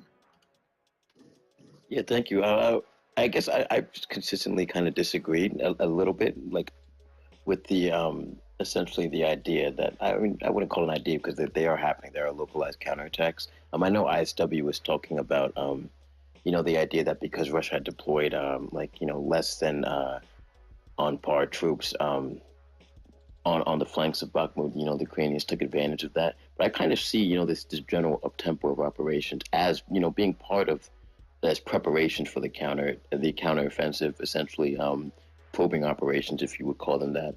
Because, at the end of the day, you probe until something breaks, and then you exploit that. That's just my personal opinion. I know I've gotten some pushback on that, but, I'm always, that's the whole point of, being up here and talking about it, is so that, you can get some multi perspectives on it. But that's kind of how I see them, Yeah, I appreciate the diversity of opinion. If it is probing, I would have expected that there would be, probing in more than just this one area. So perhaps this is just early, or that the Russians, because of the OPSEC limitations on reporting, maybe this is all we're hearing because it's all the Russians are talking about. But Andrew may have more insight into that. Andrew, thanks for joining. Hello. I just have one kind of argument that I just find interesting, because we've been hearing about their shell hunger, that not only Wagner has talked about, but Russia in general. But I just want to say that for the past I don't know how many hours, Russia has been extremely heavily shelling all of these positions that Ukraine has attacked, especially along the canal. especially with grads. They have been just crazy shelling, and it kind of paints two possible scenarios. Either they have shell hunger and they're blowing a ton of ammo right now, and that might not bode well. Or second, they don't have shell hunger and they've been lying the whole time. And I guess we're going to find out soon, which is true. The other point is, I'm not sure if you talked about it, but Ukraine has been attacking in other places today. They attacked Bilohorivka, not the one by the river, the other one. I know there's like a million, but the one that's like north of Soledar. And they also attacked Mayorska. So that they have been attacking in different places. It's not just north and south of Bakhmut. There are other places. And near Bilohorivka, they did capture an important stronghold. Yeah, thanks for that. I did see reference to that. So important to know that it's not just the one spot. We'll go back to Aaron briefly, and then we'll keep going with the theme. Go ahead, Aaron. Thanks, Michael. And I would agree that that's same thing with saying that of course, like I said earlier, yeah, these are counterattacks in a bunch of different areas. Sometimes people think that it's a big counteroffensive, and there's a big difference, right, between counterattack and counteroffensive. And of course, another thing about the counteroffensive is that there was an article that came out today of an interview with Zelensky, and Zelensky saying directly in that, I think I retweeted it. It was him saying that Ukraine is not ready to launch a counteroffensive, according to that article. That he had stated which is actually, but just sorry to interrupt you, but it's actually up in the nest. It was an interview with BBC. Right. But go ahead. Yeah. Yeah. And so that's another good point that we got to remember, that if Zelensky is saying that publicly, there's a reason. It could be, him trying to bluff and try to make the Russians kind of put their guard down a bit and then attack, but I don't think so. What he says normally, when he says something like that, it's normally pretty much the truth. That he's been very, very truthful, definitely, with the West when it comes to, the needs and then the aid and then operations. And of course, so they're very much, Zelensky, you can very much bet that, he's going to do what he says he's going to do. So, I mean, at least from that point, that's a good thing. It's interesting because what Zelensky said was that they're actually waiting for more vehicles in order to be incorporated, suggesting that Ukraine might lose a lot of people if they weren't ready. And that there have been other people, leaders, who have come out and said, they really shouldn't rush. I think that the new president of the Czech Republic, Pavel, had come out and said that a few days ago. So it's interesting that they're getting that encouragement from several angles. Awesome. So, Exit, do you want to go ahead? I do. I've been trying to ask Charles this question since Sunday, and I had all kinds of glitches then. And then we thought it maybe wasn't relevant, so I stopped asking it. And then maybe because of what we're hearing out of Wagner today, it might be relevant again. So, Charles, if we were going to see Wagner forces withdrawing from Bakhmut, what would we be looking for? Yeah, certainly. This came on the heels of that announcement by Prigozhin, or that threat by Prigozhin to basically pick up his toys and go home. And that was all about mainly the shell hunger issue that Andrew has just mentioned. I think what we would be looking for is, we would have already seen, if the Russian army felt that was a credible threat, we would have already seen changes in force allocation in the lines to try to handle something like that. So I don't think that that was really a credible threat. I don't think it was taken in that sense. But in general, I feel that Wagner, this has been my reading on Wagner for a long time, is that Wagner has an outstanding brand. The fact that people around the world focus so much on Prigozhin and on what Wagner does, but I think that it is mostly just a brand. They have shown innovation in their small unit tactics. They've been more flexible than some regular units of the army, but I don't think that Wagner is any more or less effective than other Russian forces. So if something did happen with Wagner, we would have already seen changes in force allocation, and that may happen now with these attacks in Bakhmut. I think that's something to watch out for, but I don't think it would necessarily make a large change in terms of how effective or ineffective the Russian forces are. Does that kind of address the question? Yep, that's exactly what I wanted to hear. Thank you so much for coming. And we have a new speaker, so we'll go to Irish briefly, and then we'll keep going on the theme. Go ahead, Irish. Hey guys, yeah, I'm just wondering if this is like Muhammad Ali and George Foreman. You know, I think that, you know, the Ukrainians have just let the Russians punch themselves out, and, you know, all the lies, all the stuff that, you know, like, I'm sure that the tanks that are gone and, you know, missing, and, you know, their commanders will be saying, oh yeah, we haven't lost any tanks, and we haven't done this and haven't done that, and, like, you know, now when the tables turn, they can't hide it anymore. They're going to really, you know, the cracks are going to start spiderwebbing, and, you know, I think that, like, everyone's expecting a big punch straight through. There's going to be a lot of body shots first, and then, you know, once they can meet all them, you know, reserves, and they realize that, you know, their ammo depots are so far behind now, like they're you know, like, it's easy to have the long logistics when you're on the attack, but when it comes to defense, you know, and they have to get stuff up the front, and they've got certain amounts every week, like, I think that Ukraine can just send 10,000 troops here, and next day they pop up here, and next day they're going to fuck with them so hard that they won't even know what hit them, I think. Like, I reckon in the next couple of weeks, it's going to be a big shake-up. I suspect that many here share your, you know, your hope.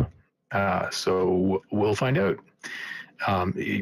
Given Zelensky talking about potentially requiring a delay, hopefully people don't feel it's anticlimactic for there to be some developments in Bakhmut, but potentially the broader push not occurring for some more time, and that it not following immediately afterward.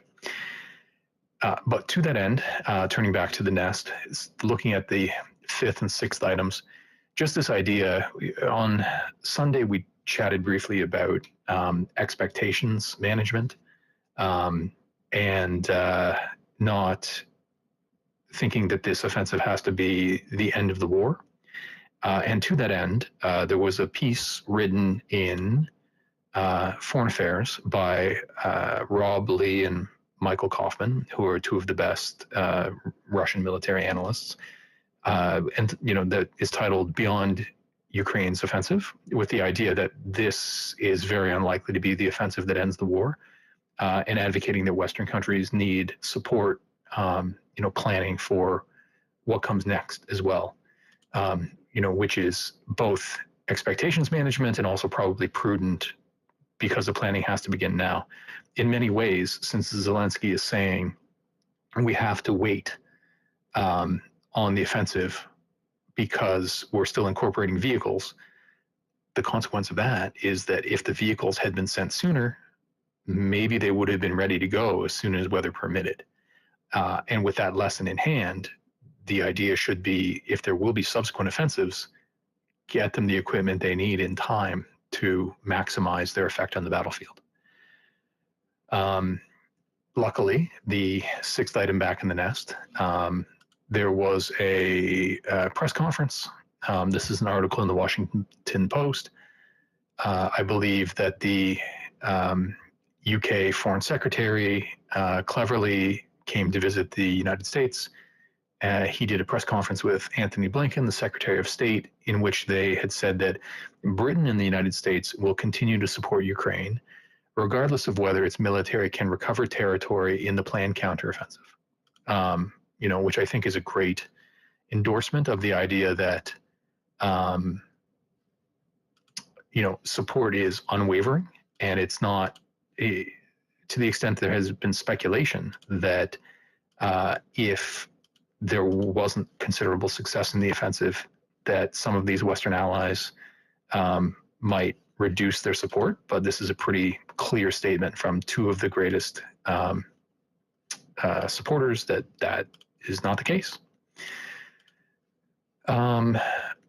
Okay, I'm just queuing up the nest for the next segment, which is about evacuations from Zaporizhia. We may run through this fairly quickly. Several of these posts are almost a week old at this point, which I understand in Twitter times is like a lifetime.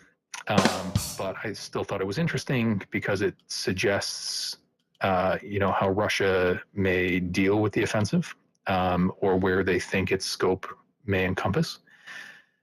So running through these quickly. First tweet in the nest now is a map.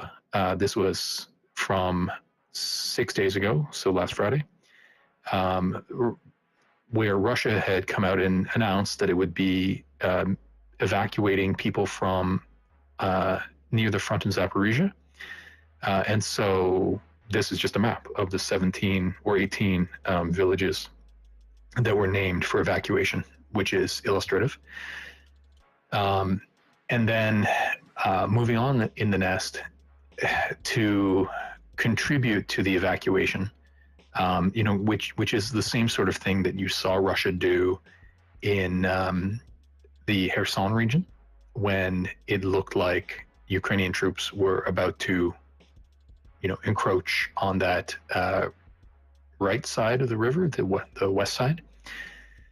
In an effort to clear people out, the second item in the nest is a tweet by David Helms, a friend of the space, suggesting that they're trying to scare them out of the region, particularly by spreading rumors that there may be risks to the dam and the reservoir.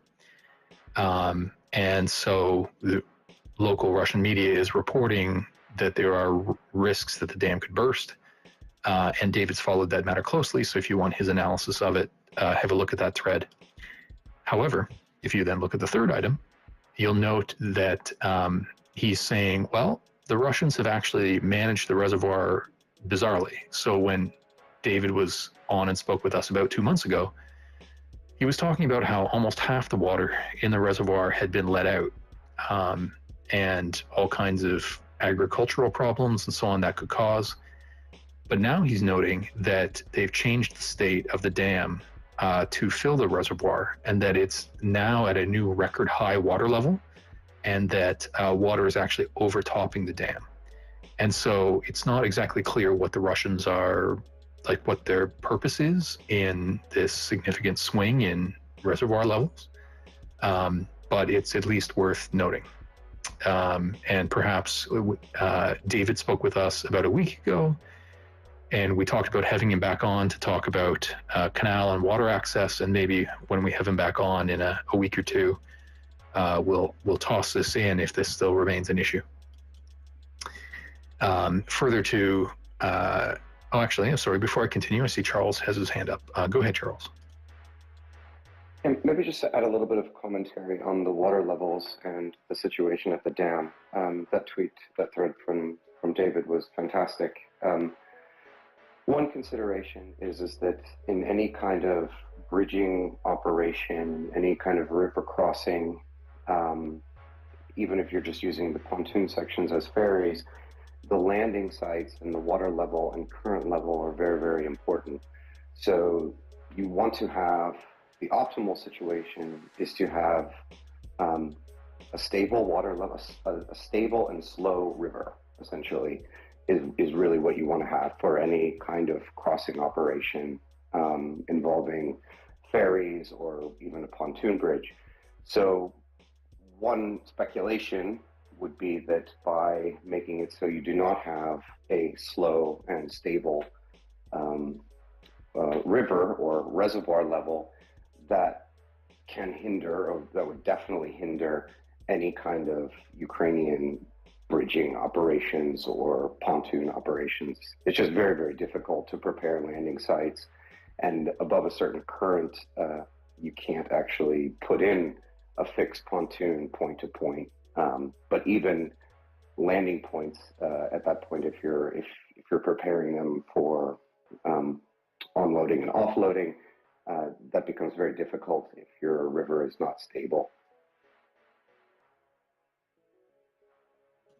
So do you think there is the potential that by building up water level, it's because they may attempt a release, perhaps not, a catastrophic release, but in an effort to make bridging efforts more technically challenging? Yeah, so I don't know the exact motivations. I couldn't speak. It would be clever if that would be a motivation to. It doesn't have to be that it would be released suddenly or anything like that. A drop in water level, an increase in current, a raise in water level. This all affects your capability to do ferry and pontooning operations. So even if the river goes down, that still affects you. You just think about how far out from the riverbank now you'd have to prepare landing points, and then the river goes back up, and your embarkation point is now 100 meters back from where it used to be. You have to prepare it again. There's soggy terrain. Then there is, what is the draft? All of these kinds of things. That's why you just really want to have a really slow, stable river. And so I don't know whether that would be planned, but it has the effect that that makes any kind of river operations with a vehicle involved much, much more difficult.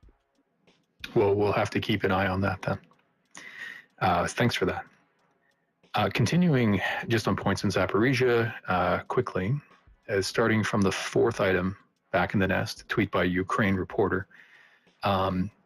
This particular tweet didn't include all of the evidence, but it has some, and it notes increasing sign connected with evacuation, withdrawal from Zaporizhia, or excuse me, in this case, they're referring to Melitopol, was that passport offices were closed, things like uniforms were being found discarded, that areas were being mined, all of which were similar developments that were seen in the Kherson region.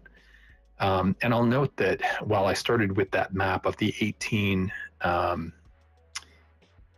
villages near the front in Zaporizhia, there are reports from Melitopol and from some areas deeper into that area just north of Crimea that are reportedly having some personnel evacuated as well. And so it seems like it's more civilians near the front in Zaporizhia, but that some Russian administrators and so on from even deeper behind the lines are being drawn back into Crimea, which is interesting and indicative of Russia anticipating those areas being at risk. Finally, 2 points on the nuclear power plant.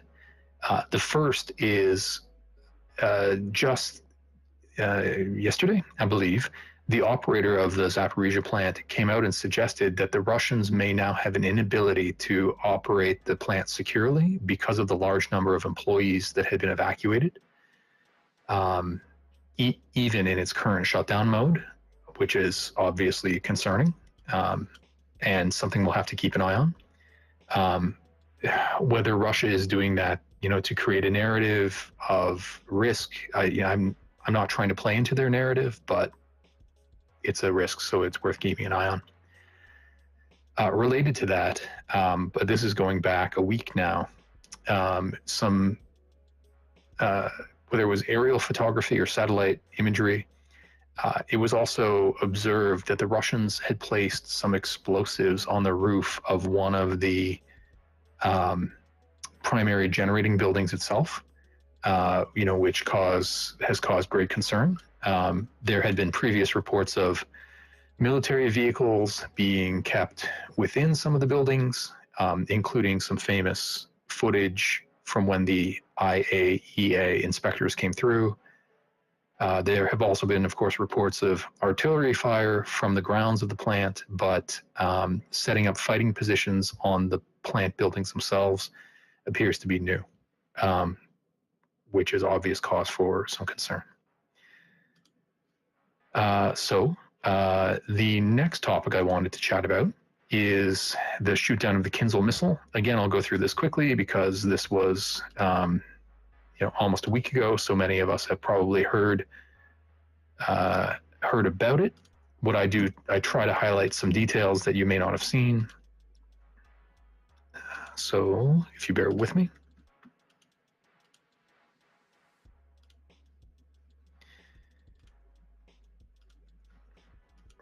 The shoot down of the missile has now been confirmed by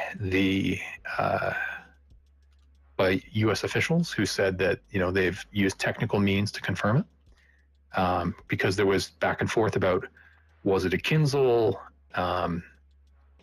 was there a shoot down at all? But I think that most people who have looked at that evidence are now confident that yes, there was a Kinzhal that was shot down. So just as background material for your understanding, beginning with the second item in the nest, just a reminder that the Kinzhal is essentially a modified Iskander. So it's an air-launched ballistic missile.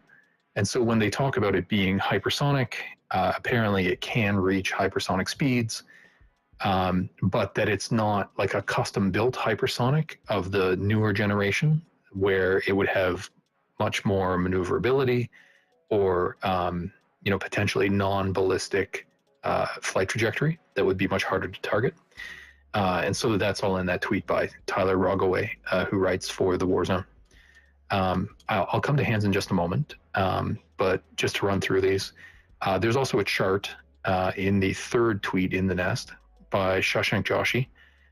It's the table that's been going around. If you don't understand the overlapping sort of Venn diagram nature of whether a missile is air breathing or whether it's solid fuel, whether it moves at hypersonic speeds, whether it can maneuver in flight, all of those characteristics, have a look at this tweet by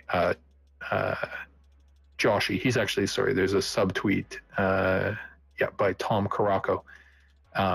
But in any event, the table is visible there, and it kind of explains all the overlapping characteristics. And this can allow you to see sort of the extremely high speed. What would it be?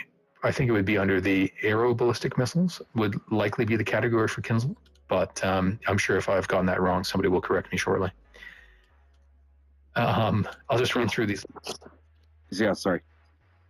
I'll just run through these last 2 points and then I'll come to you, Aaron.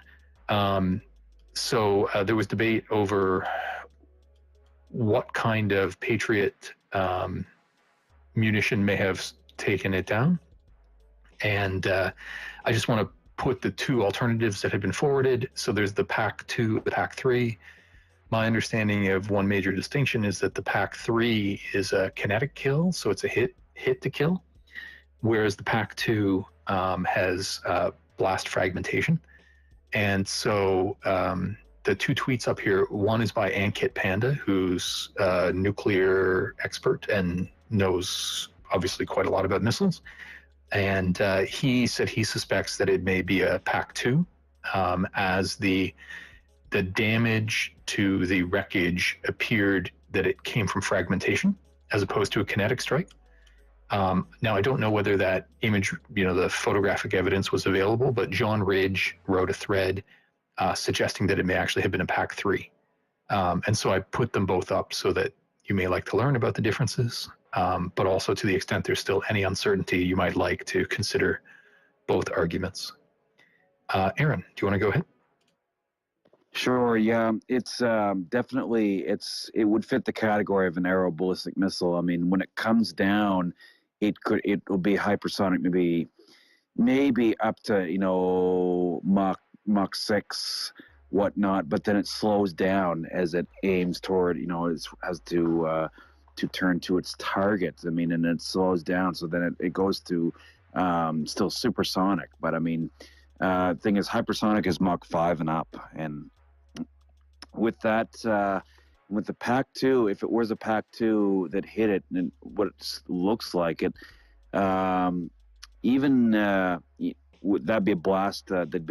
They'd hit it with a blast fragmentation warhead on one of the PAC-2 missiles. But if it was a kinetic, like just with a no warhead missile from a PAC-3, even just hitting it would disintegrate. So it's so at that speed, right? You're coming at such speed, such velocity, and Portland and I and all of us were talking about it last night. And it at that speed, it's going to disintegrate. Like even if it's not a blast frag warhead, like it just at such speeds, right? Yeah.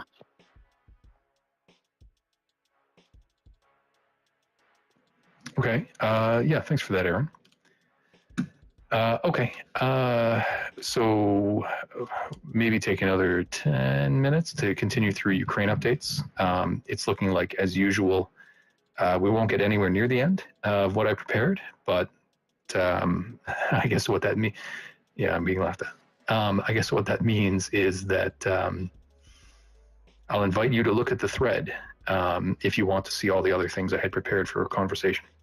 But I am hoping to get through in the next 10 or so a conversation about some of the new equipment that's been received. And again, I'm happy to take some comments, but I think most of these are really just updates, so perhaps self-explanatory. The first section is news about the Storm Shadow, which is the news of the day. And so the first tweet in the nest is the video of U.S. Defense Secretary Ben Wallace making the announcement, in case you'd like to see it from the horse's mouth. The second item up there is a thread by Fabian Hoffman, where he goes in depth into some of the capabilities of the Storm Shadow. In particular, he looks at how it has a multi-part warhead that's it's two-stage with an initial that is intended to penetrate fairly deeply into concrete, and then a follow-on warhead that is intended, to, once an opening has been created in a bunker or building, the follow-on warhead then detonates and does that much more damage. So if you want those details, they're in the thread. The third item in the nest is a note from John Ridge. Some versions of the Storm Shadow had very extensive range, and there was debate about whether those versions would be provided to Ukraine, and concern about the deeper the range, the more issue there is, or concern there is about them being used deep into Russian territory itself. But there was a comment from Wallace saying that it only had something like 1/8 the range of some of the Russian ballistic missiles.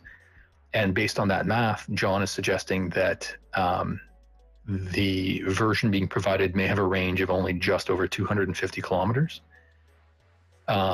which is quite an expansion on current HIMARS range, and is just short of what ATACMS range would be.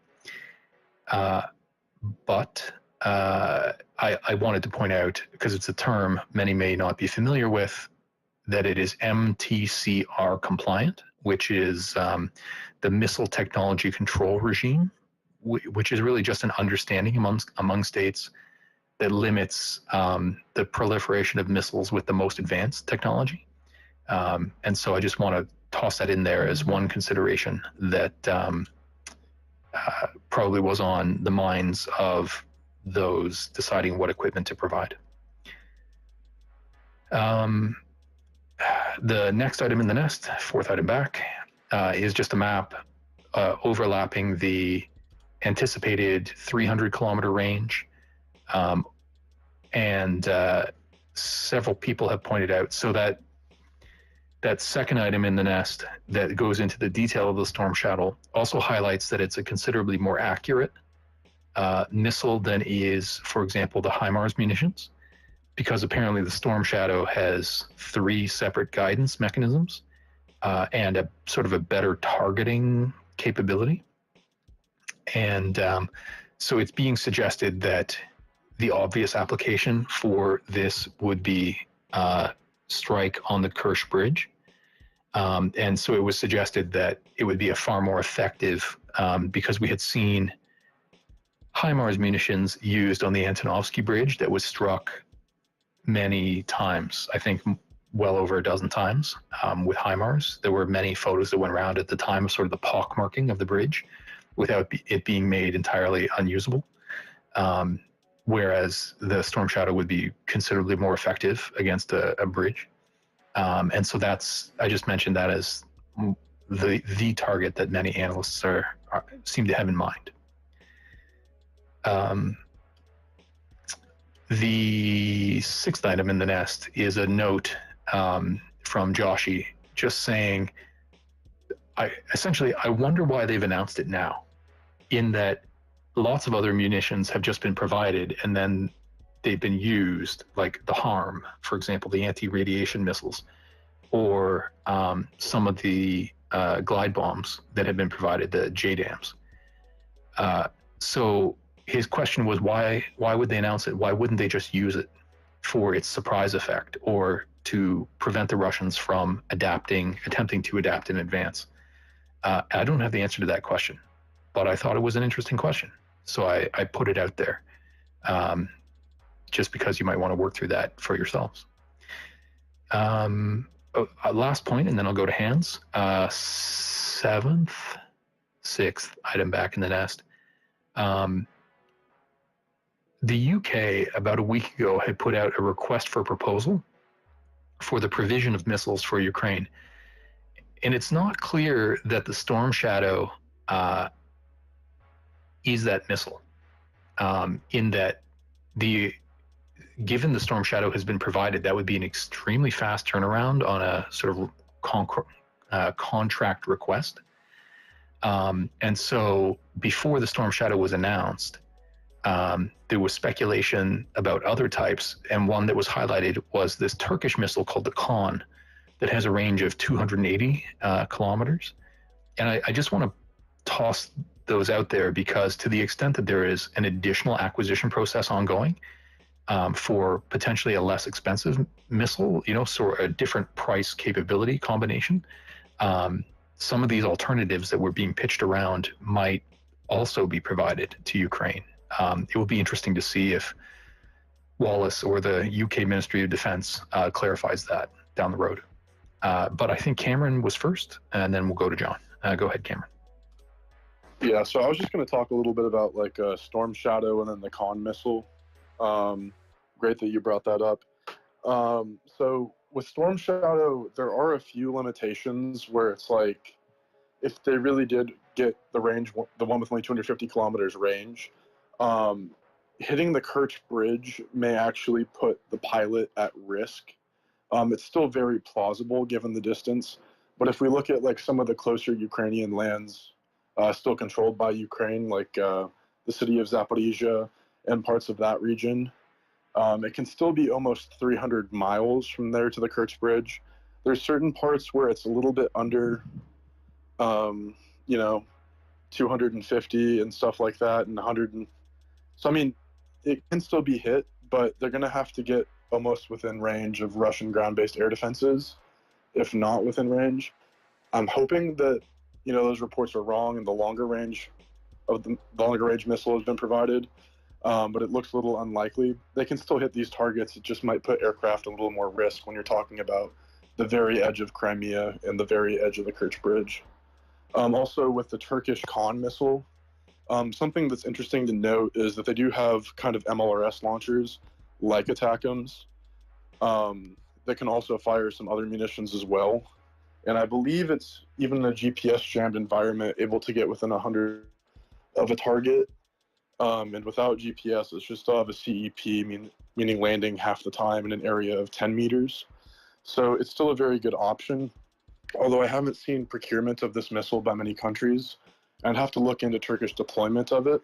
It'd be a little bit weird for Turkey to be the one breaking the long-range missile taboo that so far only the UK's look like it'll break. But it would be a great development to see, and it's a great option because it can go about Mach 4, Mach 5 terminal phase, making it pretty hard to intercept, especially with S-300s. Some of the more modern SV systems and S-400s might be able to shoot it down, but they haven't really shown much efficacy in Ukraine so far. So I believe it would be a great option and probably a little bit harder to defend against than a Storm Shadow.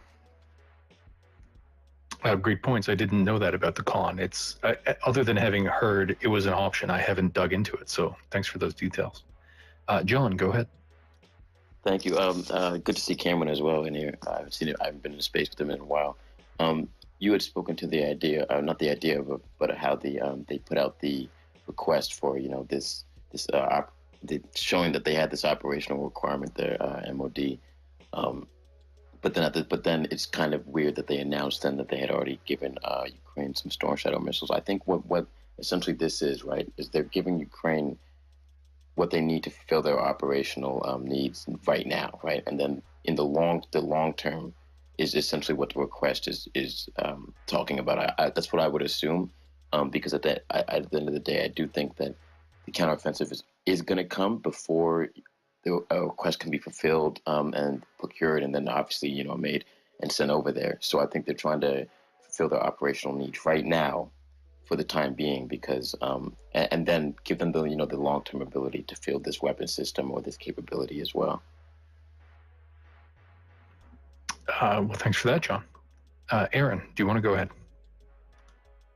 No, if you're looking at the Turks have really come forward with a lot. I mean, you look at the TB2 and then you look at the TRLG 230. That's been we haven't seen a lot about those. Reportedly they were in Ukraine, but we haven't seen a lot of footage of those. But if you're talking about the SOM or the GOKHAN, the Gokhan is ramjet propulsion, right? So that's a real awesome system to give them. I hope that they do get those. Storm Shadow. Sorry to interrupt you, Aaron, but we were talking about like the Gokhan's a different missile. So we're talking about like a ballistic missile, yes, with like a normal rocket engine. The Gokhan would be a great option as well, but I haven't seen anything about that. The tender. Yeah, the Khan, I know the Khan. The Khan would be awesome as well. I just and if they give them the Khan, that's perfect. The Gokhan would be awesome as well. What I was saying, but yeah. But it's huge that I have all the with MBDA missile systems in Europe and the developer of the Storm Shadows. I have absolute confidence in those systems. The Storm Shadow has really proven itself. It was used in Syria. It was used in numerous. It's been used numerous times, and this will be great to. Be able to hit command and control facilities for the Russian military in Ukraine, as well as, if they wanted to preempt, they could hit targets, if they're bringing in more ammunition or ballistic missiles in through Belgorod or other areas, which they're still using trains, right? You can, if they had them stopped or if they had them stored somewhere, they could preempt and hit them, which is really great. I mean, so all the while, it's just giving Ukraine inching up forward their capability for standoff munitions, which is awesome. So, I mean, whether it be the Khan or the Storm Shadow, which now they had the Storm Shadow, that variety, it's good that they have that variety. I just hope and heck that they use them responsibly and that they only use them for really high up targets and not waste them. They've been pretty good thus far with munitions, stuff like that. Thanks, Aaron. Patrick, thanks for joining us. Do you want to go ahead? Hey, Michael, thank you for having me. That question you just asked, why these weapons, why now, is basically what I've been pondering all day, because I think it is the question to ask. And what I've come up with, and I may be wrong, but my intuition is this. You remember when the Brits, to their credit, basically broke the Western tank ban by announcing they were going to send Challengers? That's what this smells like to me. Because the Americans, unfortunately, have been very reticent to commit longer range missiles or even, which would be even better, aircraft.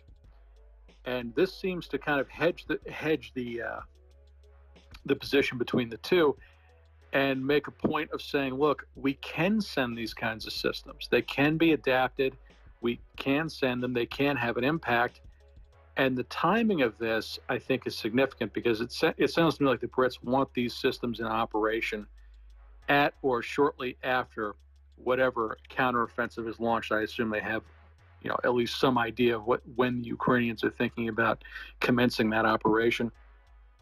But I think right now, without more information, it smells like London basically prodding Washington again. And if it is, more power to them, because there's quite a bit more we could be doing. But the Jake Sullivan wing of our National Security Council is just adamant that we don't, quote unquote, escalate things by sending them things like ATACMS or aircraft. So that's my 2 cents on that one.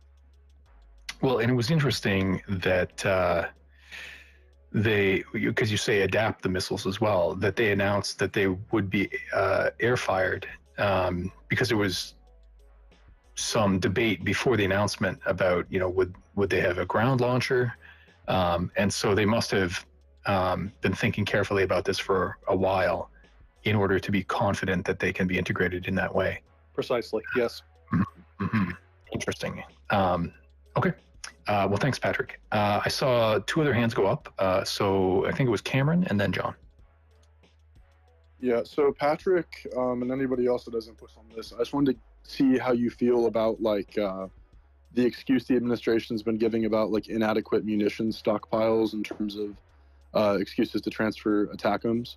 I know that 20 ATACMS wouldn't necessarily make or break any war plans, but I'd be interested to your input in terms of when we're looking at these long-range missile arsenals, or I guess you could call this a medium-range munition, compared to some other things. Do you think that's the main limiting factor, or do you think it's people who are in the administration who are somewhat skittish? Because I know, for example, a U.S. Air Force grouping along with a naval grouping could, pretty much unleash about 1,000 cruise missiles in a day if they really wanted to, based on what they have before rearming. So I wonder if that plays into it, or if it's just the administration being skittish, and it'd be really interesting to get your input. Cameron, I think the answer to that one is yes. I think it's a combination of the two. You have certain members of the administration, and to their credit, they've been open about it, and they've been willing to take the heat for saying so. They really do view sending these types of munitions as escalatory, because it would allow Kiev to strike targets within Russia. They ignore the fact that has happened since the first week of the war, when they hit one of the air bases near Rostov-on-Don. But their point is it would allow them to do it with some significant regularity, and it would be being done with obviously a Western supplied weapon system. There is some concern about stockpiles, and that's been true for artillery systems in the main, specifically, the guided stuff, the Excalibur shells, the 155s, and even the 155s in general, the dumb rounds. And there is a significant military industrial base deficit when we start talking about replacing these things. But I think,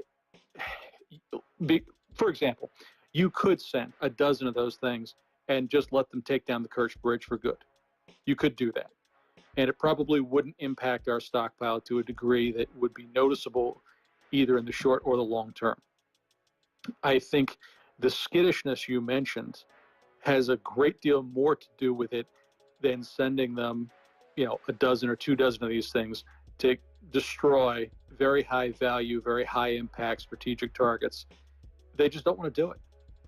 And, that skittishness gets cranked to 11 when we start talking about sending Western aircraft.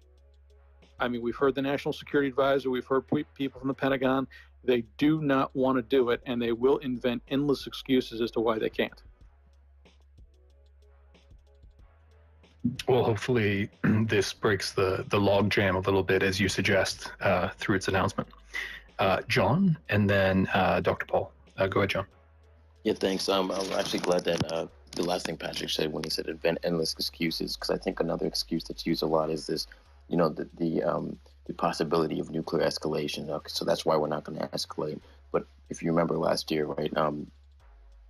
Just last year, they were saying that Putin wants to annex these lands so quickly, and have these faux memorandums, because then he can then interpret that land as Russian land, and then boom, we saw the Kharkiv breakthrough happen, and obviously there were no nukes launched, and so I think that people keep referring to the threshold. Another example is, or reason, it kind of essentially an answer to Cameron's question as well, is this I don't want to call it a false reasoning, because there is always the possibility, but I think people don't understand the difference between deterrence, actually using these weapons, and that Putin has more to gain by constantly screaming about nuclear weapons than to actually use them.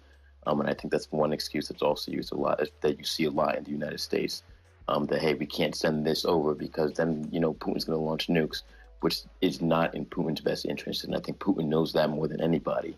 And I think getting that mantra out there more would kind of help the conversation more.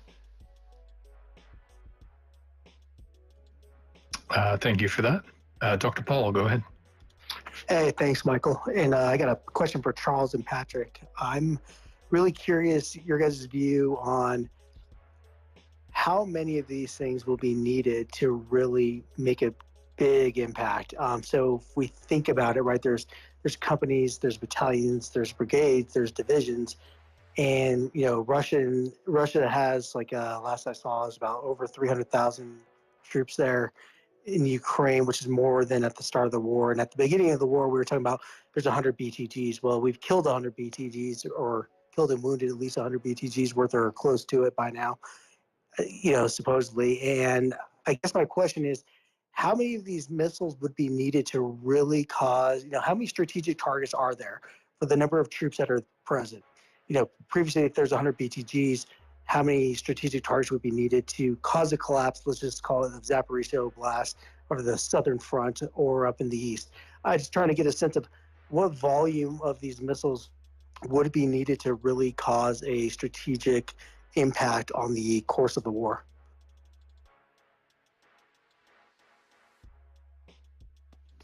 Charles, go ahead. Or, sorry, Patrick, you were unmuting. So, Patrick, you go ahead, and then we'll go to Charles. Yeah, sure. Paul, it's a good question, but at the same time, it's a hard one to answer. So I'll try to give it to you in generalities. What would I hit in their place? I would hit the Kerch Bridge. I would do my level best to isolate Crimea, and I'm not just talking about taking out a few spans. I'm talking about taking out the pilings. That way, they can't throw up a replacement inside a couple of weeks and get it functional. You want to take out a couple of the central pilings. You want to basically splash it into the ocean, and then when they start working on it, then you hit it again and kill the construction crews. You want to hit command and control centers, especially at what for the Russians would be the division, the corps, and then the army level. Green troops, and they do have a lot of green troops now, do not do well when their C&C gets disrupted on that kind of scale. It also prevents good communication, something the Russians struggle with anyway. You want to hit major supply depots that they have, basically taken out of long-range artillery threat, and destroy those. You want to destroy major rail junctions, logistics pipelines, and then there's just stuff that you want to blow up. Do you want to blow up air bases in the Russian rear? There's a half a dozen air bases that if I had my druthers and I was a Ukrainian general, I'd love to take out. So there's quite a bit. They are spoiled for choice. So I imagine they could use about as many of them as we could give them, but there's certainly a hierarchy to that. And if you gave them, I don't know, call it 50 of them, they could probably make some very good use of it, and they could probably have an outsized effect. Perhaps not apropos of anything, but I thought I saw somebody suggest that there's a French munition that would be ideal for striking airfields. It was something like the Fear or the Fox. But anyway, if it comes to anybody's mind, maybe they can fill it in. What I'll do is I'll go back to Dr. Paul for a follow-up, and then we'll bring Charles in. Go ahead, Paul. No, actually, go ahead, Charles. This is a follow-up at the end, a comment, actually. So go ahead, Charles. Please, I want to hear your thoughts. Thanks. Yeah, I agree with what Patrick said. I mean, as many as possible. He listed out, I think, the main strategic targets. I agree that, if I'm a Russian corps commander or a general, it's probably a good time to renew my life insurance policy. But the main thing, I think, is, I think of this in terms similar to the HIMARS capability. There's a value not only for the target that it hits, but for having that ability and having the threat, in that it causes the Russians to change their behavior in certain ways. So like we see with the HIMARS, how it caused increased friction in their supply efforts and distribution of ammunition and troop concentrations and so on. Having this capability does the same thing, or at least just the threat of that causes the Russians to have to change the way that they operate, which is more friction. So they will have to reallocate or redistribute what they consider strategically important items, such as C2 centers, larger distribution nodes. All of these kinds of things are now that much further. It's like HIMARS plus is the effect that I look at, not just the strategic targets, like actually destroying that specific target, like the Kerch Bridge or the port at Sevastopol or something like that. Yeah, so that's my thought. Yeah, thanks, guys. So, I guess my follow-up to Charles would be, okay, Charles, so you kind of broke it down, and so did Patrick, but to quantify it, it seems like the smart move is to concentrate these, into a whole area. If you're trying to, like you said, Patrick, to kind of isolate and annihilate, Russian forces, in Crimea as an example, and you threw out a number like 50, to my knowledge, there hasn't been any evidence or discussion or by Ben Wallace or others on, that this was a one-time tranche. So my suspicion is, actually that they're going to get 50, they'll get a large tranche up front, and that's actually smart as opposed to getting 500. That way they don't have to protect and hide 500 different high-value missiles.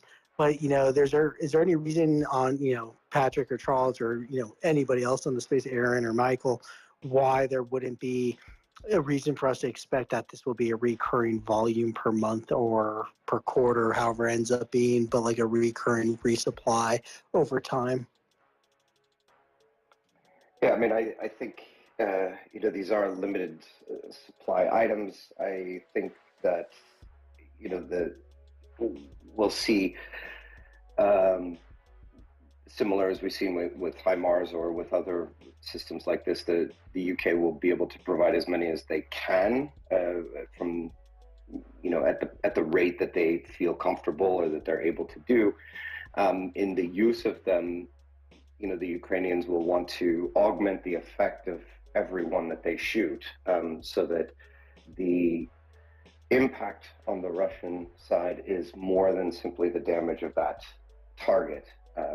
So you may see, for example, you hit 2 command and control centers, and now that causes the Russian army to change the behavior for all of their command and control centers. So you've destroyed 2, but you've disrupted all of them. You fire 2 at a strategic infrastructure target, and you cause the Russians to try to counteract that threat for all the infrastructure targets. So, like Patrick said, as many as possible. I don't think that the Ukrainians are likely to have the volume necessary to do like Western Air Forces may try to do, or Western Ground Forces may try to do, with a decapitation of command and control or a complete interdiction of all infrastructure, military needed infrastructure. They'll have to use each one specifically to augment the effect of each one. That's my thought. I think Dr. Paul had a follow-up, and then we'll go around to maintain the conversation. Sure, just one last one. What we have typically seen, what the U.S. has done with what we're giving them, and not all, but a lot of the cases, is we're going to give this version of this weapon because we have this next-gen weapon that's coming. HARM is a very good example of that. And so my question to anybody really is, are the British acquiring or procuring, rather, what's their replacement for this, or is this their current and this is their sustainable, cruise missile of choice for the next 10, 20 years, or is there a next gen version coming to replace it? Because I think that's an important consideration regarding volumes, because they may be more willing to offload this old kit to the Ukrainians in favor of theirs. Again, this goes a lot about with some of the weapons we've given to Ukraine, worried about technology exploitation, if it gets, shot down or whatever, and components can be recovered. So there's some important considerations there with that too. If I may answer, the latest version of the HARM is the AGM-88E. AARGM, I'm forgetting what but it's the most advanced version of the HARM, and I think, I'm assuming they're gonna, NATO allies and Great Britain, they're gonna be using those for some time, but they can adapt and upgrade them, right? These are systems that can be upgraded quite frequently as the years go on. They've got, I think, 6 versions of them now, AG, all the way from A, all the way to D, and then there's all kinds of, there's always 5 of them. And then I've got a follow up on the weapon, the French anti-runway bomb. Michael, you're thinking of Durandal? A listener, Michael, your mic is a little off. Just want to cycle for a second. I'll be back in 1 minute. Yeah, just that. I was thinking it was the Durandal, French anti-runway bomb. It was from the 90s. But we go to John's hand, and then we'll come right back. Go ahead, John. Okay. Oh yeah, I was going to say one quick thing that Dr. Paul had mentioned, this idea of isolating units. I think a great example of the possible usage of this missile could be directly before or even during an ongoing, local or a larger counterattack. You can use these to cut off chain of command from units, right? So it's the idea that, let's say a breakthrough happens, right, and then you hit their CNC, right? It then stops. The units are going to be calling back to CNC, or they're going to be calling up to higher, trying to figure out what to do, and they're going to be getting no answer. And I think that's a big deal as well. Thanks, John. Yeah, thank you very much. Sorry for the mic glitch. To Aaron's question, an astute listener, Radio and Nukes, reminded me that the French anti-runway version of the Storm Shadow is called the Apache. So that's the munition I was thinking of. Yeah, which given Durandal, because that is another runway bomb, and then now you refresh my memory on the Apache as well. Well, given the precedent of provision of Storm Shadow, is it possible that France may provide Apaches? Perhaps. Patrick, go ahead. That's exactly what I was just going to tell you. I wondered if you were talking about the Apache. But I also think John is exactly right. That would probably be the best tactical use for this type of longer range precision munition. We would expect to see, if they made progress, key command centers get hit, and with the hopes of throwing in a good deal of command and communications confusion. and that gets back to something you asked, Paul. Yeah, we might expect to see, in conjunction with a conventional attack, that type of concentration of these munitions against exactly those type of command and control targets. That would not surprise me. But like I said, they've got a bunch of these things that they have a whole bunch of targets that would be, worthy of this type of munition. And frankly, Michael, I hope the French do supply the Apache. It's a similar system, if I recall correctly. It was the same joint development project that produced both systems. But it is the French. They're very hit or miss on this. They'll provide armored vehicles, but maybe not tanks. But maybe aircraft, maybe not. They waffled on that for a little bit. It depends on how Macron's feeling on any given day, unfortunately.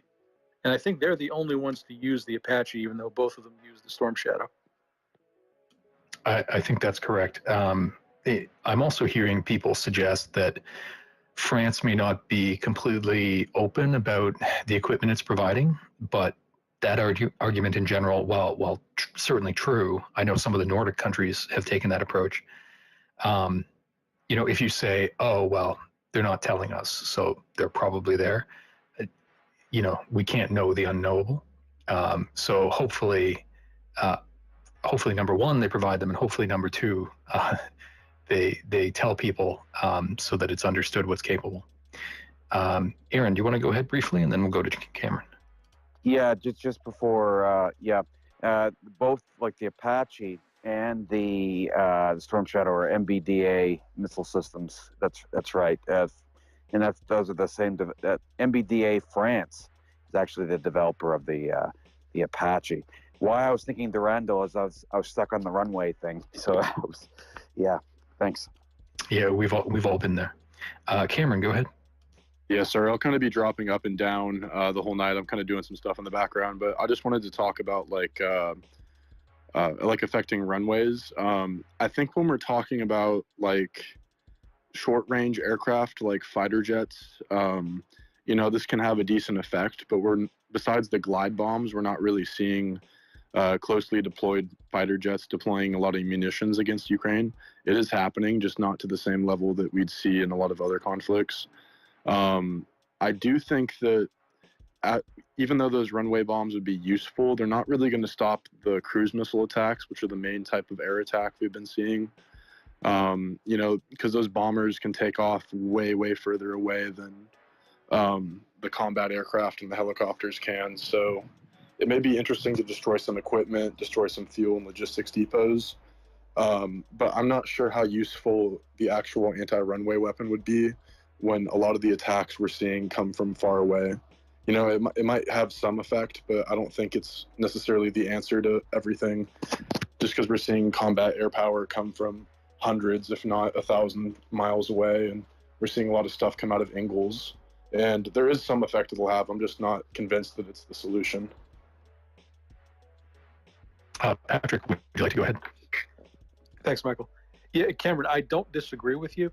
My concern would be if the Ukrainians do effect a breakthrough, we may actually see a commitment of Russian TAC air in order to stymie that type of action. If they really do collapse, and I know a lot of people are saying, one good hit, the Russian conscripts will fold, and it's open season. I'm not so sure of that, but if it does happen, under that kind of scenario, I could see Putin finally saying, okay, we have to commit aircraft in some serious numbers, and they're not going to necessarily be the long-range bombers. They're going to be, TAC air, CAS aircraft, and those are shorter-legged.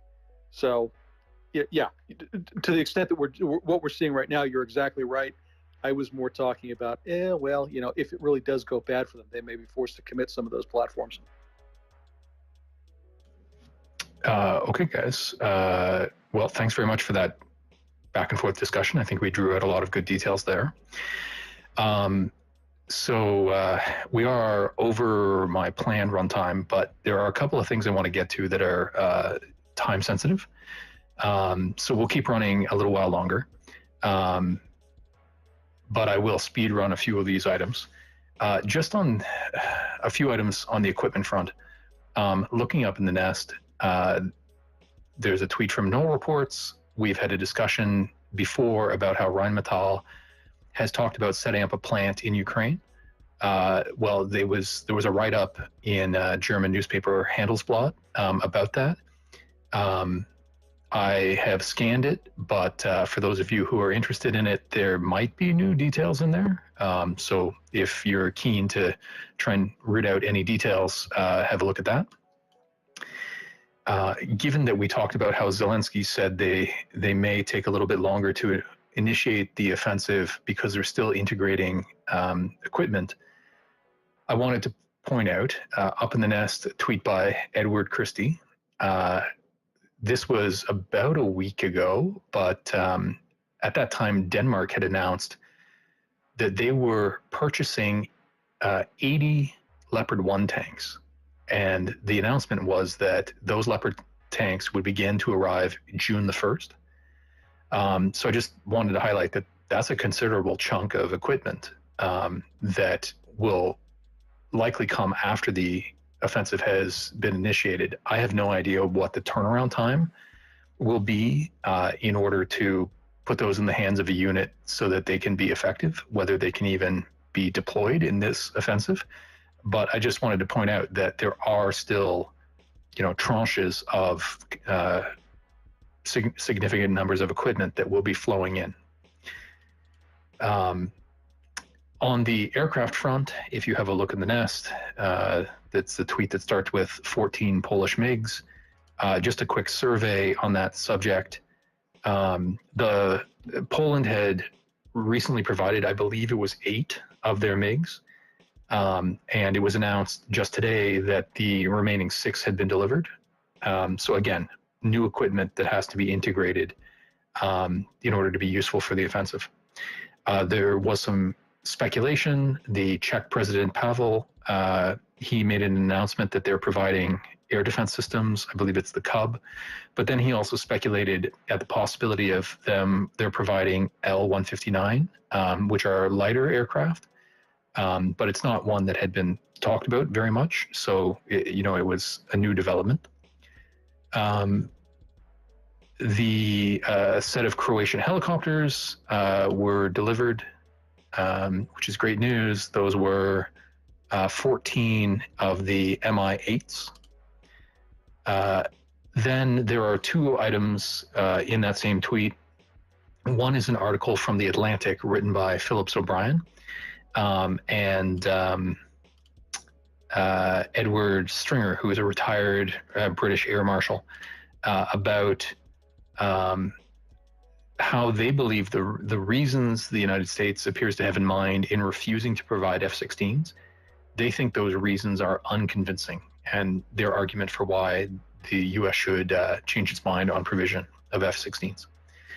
Finally, on the aircraft front, is a tweet up there from Sweden, who the Swedish defense minister announced 3 days ago, so I think Monday, that Sweden doesn't have enough of its Gripen fighters in order to provide any of those. So that was the first I had seen with a definitive answer on those aircraft, so I thought I would include it.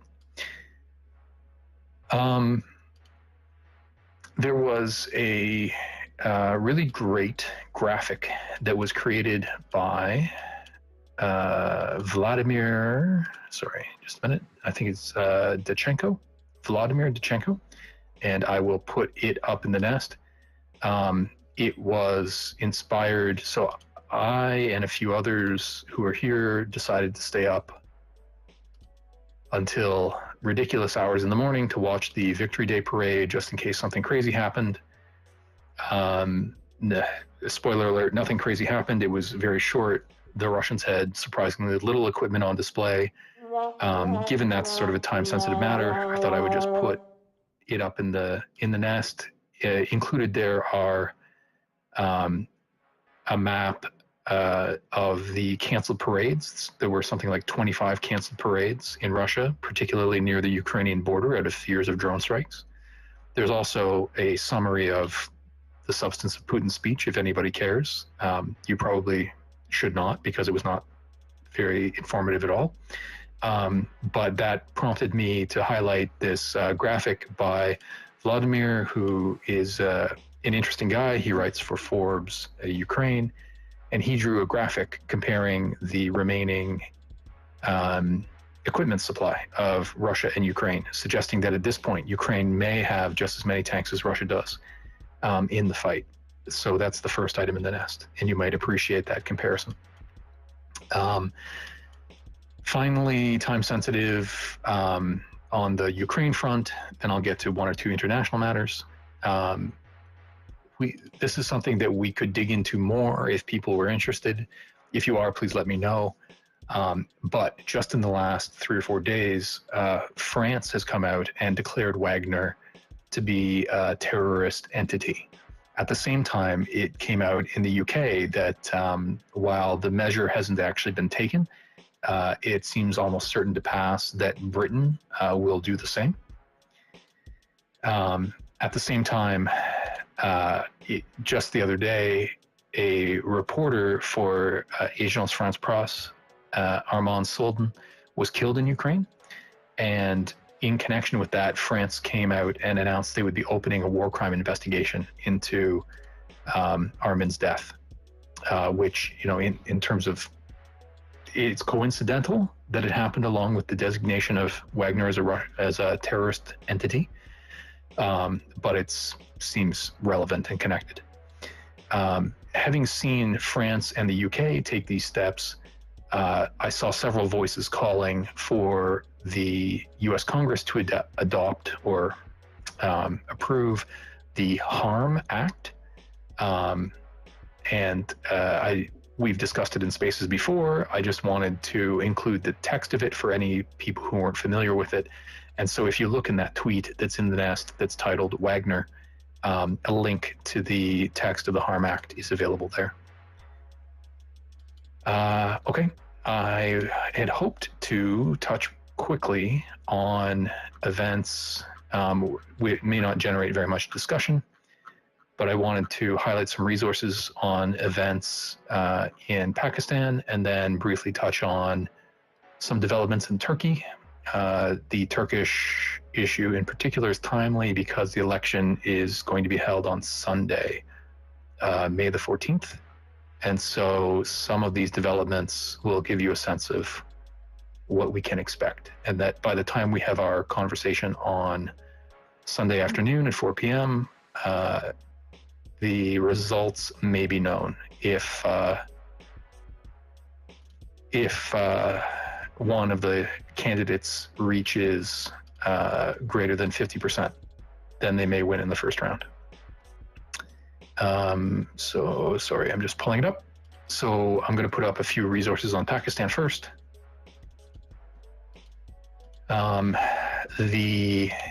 It just highlights the use of some imagery, satellite imagery to evaluate damage from some of the protests. There's also a map of the protest locations, both of which are put out by Damien Simon, whose account is Detresfa, and he does great OSINT work. So those are up in the nest as the third and fourth items. The first two items in the nest are just for context, and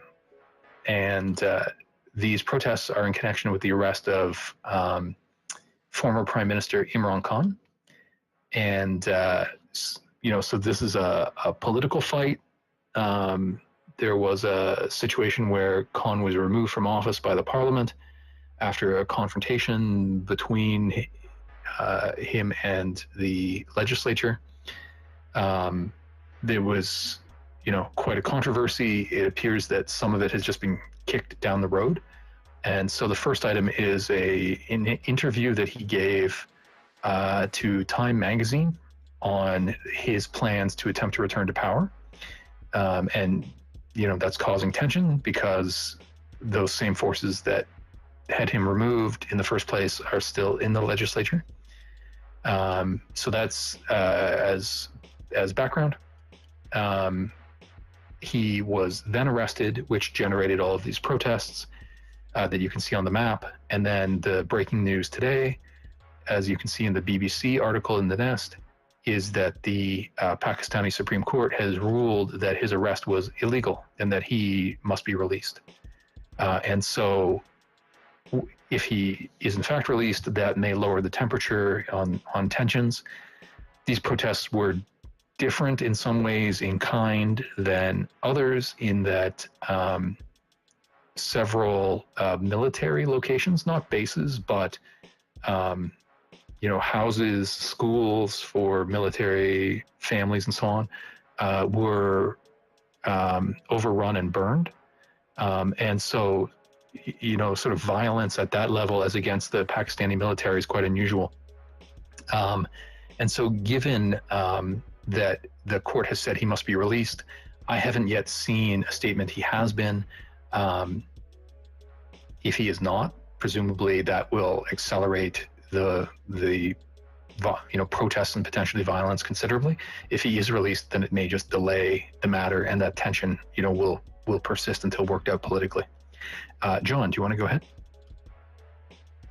Yeah, so I think he is supposed to be before court tomorrow morning. On the because this is according to Reuters. Essentially, their Supreme Court, how they ruled that essentially his arrest was illegal. So he's supposed to appear on orders, on a court-ordered appearance that I guess we'll talk about the petition of his release and other things like that. But one thing I just wanted to highlight, though, it's important to remember that Pakistan is kind of going through a lot right now. That major flooding that was Pakistan earlier this year, and it might have been last year actually into this year, but they had major flooding where like large swaths of the country were under a large amount of water. And Reuters also highlights kind of all of the problems going there. Just to quote them, they said, with record high inflation, anemic growth, and delayed IMF funding, it's essentially escalated what they say, tussle with the powerful military, just like Michael just said before, that the military is very powerful and does hold a lot of sway in the political goings on within the country. But I just want to highlight that is very important to remember that Pakistan, this is kind of like it's the boiling over of a lot of different problems that Pakistan has been going through in the past 2 years to year and a half. And just because of time, I had been hoping to get into a little more detail on various tensions, including, Taliban cross-border violence coming from Afghanistan, and that there are all these different factions within the Pakistani government. It's a very complicated situation. Of course, that draws more attention in the West because of Pakistan's status as a nuclear power, which is kind of hangs in the background in all of this. Patrick, go ahead. Michael, I actually had a question for you on this one. I know paramilitaries arrested Khan. Do we know who specifically is holding him at this point? I'll admit that I don't know. But if anybody in the space does know, either who he was held by or whether he has been released, then please feel free to come up and let us know. Because we've been chatting for 3.5 hours, and I spent several hours beforehand drawing the material together. So if anything happened in the last 6 or 7, I didn't see it. But sorry that I don't have an answer to that question, Patrick. No worries. Appreciate it. Okay. But if anybody has it or can look it up, come up and let us know. Okay, finally, I was going to move on to related issues of Turkey and the Black Sea Grain Initiative, because the election is coming up. I had thought I'd put more of the items in the nest. Perhaps they're not there right now. No, apparently not. So I'll put them up again. So the election is on the 14th. The way it works is that if no party gets a strict, more than 50% majority on the first ballot, then there will be a runoff that will be held several weeks later. We had as our guest on Sunday, Dr. Emre Uslu, who gave us a great background primer on both the basics and then some of the more sophisticated considerations coming up in the election. I'll point out in the nest, which for some reason it's not populating. So I will just speak to these items briefly, which is that in the most recent polling, the opposition coalition, which is a collection of 6 different parties, is polling at 49%. So it's almost at that level where it will cross over the threshold to win on the first ballot, as opposed to Erdogan's party, which is polling at just under 44%. So it's still a very close race, but the opposition is right on the cusp of winning in the first round. Interestingly, the overseas ballots have already been collected, and the turnout was 51%, which is apparently a record, meaning that the voter base is extremely engaged. It's not obvious from that whether the added engagement benefits either party. I think the assumption is that the expatriate community is more likely to support the opposition coalition, but it's possible that the surge in turnout may be Erdogan supporters, so we'll just have to see. For those who are interested in tracking the results, apparently the count will be tracked and made public through the Anadolu agency, and they have accounts here on Twitter.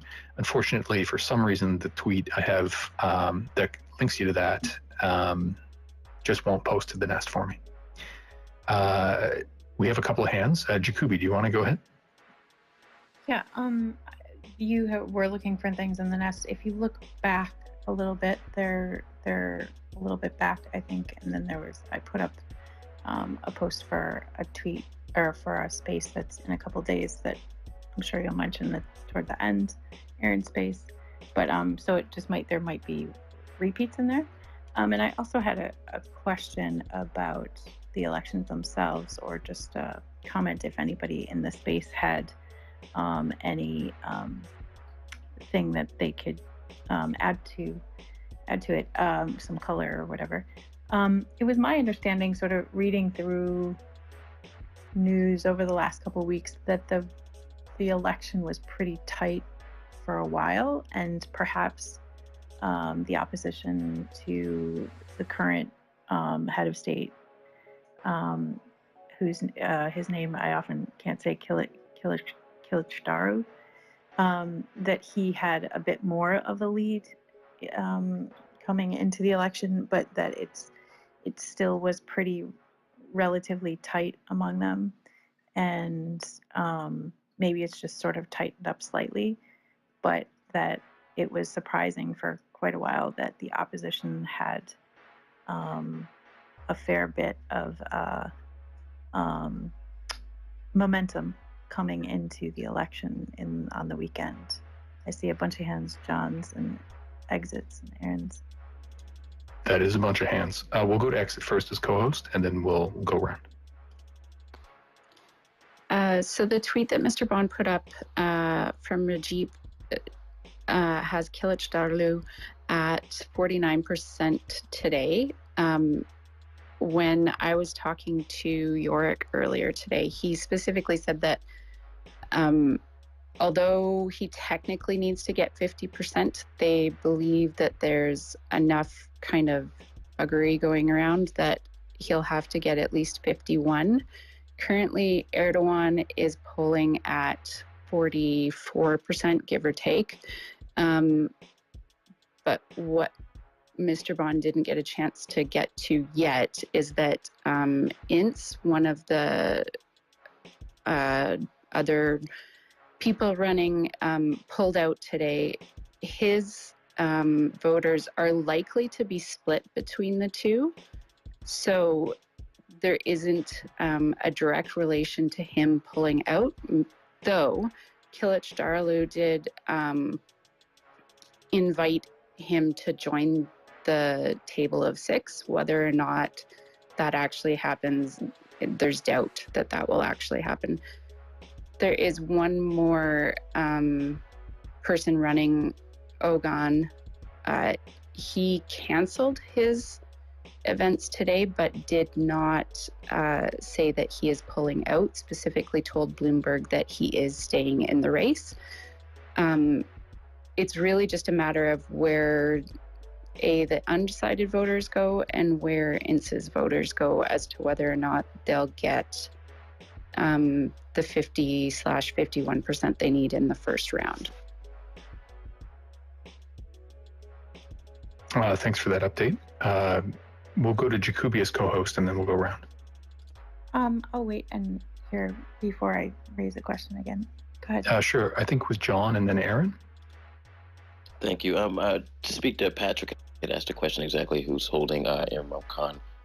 I've been questioning that, and the latest thing that I've seen from CNN was that I know that the National Accountability Bureau is what they're saying, which is their anti-corruption agency. They're the ones who essentially ordered his arrest. I'm not really sure why it was carried out by paramilitary forces. And in the Borders article that I threw up above, they cite a statement by one of his supporters who was talking about how he's whisked away by unknown people to an unknown location. So I think that's the most updated information we have on his location. I don't think we really know. I think I'm assuming the Pakistani government is trying to keep that, keep closed-lipped about that, given the protest, because obviously they'll show up at said location and break him out, I would assume. But that's the most I was able to find. Thanks for taking a moment to look into that. Aaron and then Jane. Go ahead, Aaron. Hey, I just wanted to say, guys, I got to get going because I got to get some sleep. I got a presentation to do tomorrow. So I put the link for the Balmer report in the nest there. And talk to everybody soon. Great. Thanks, Aaron. So Aaron's space is Sunday evening. We will be chatting in the afternoon at 4, and Aaron is on at 10 o'clock that same night. Jane, please go ahead.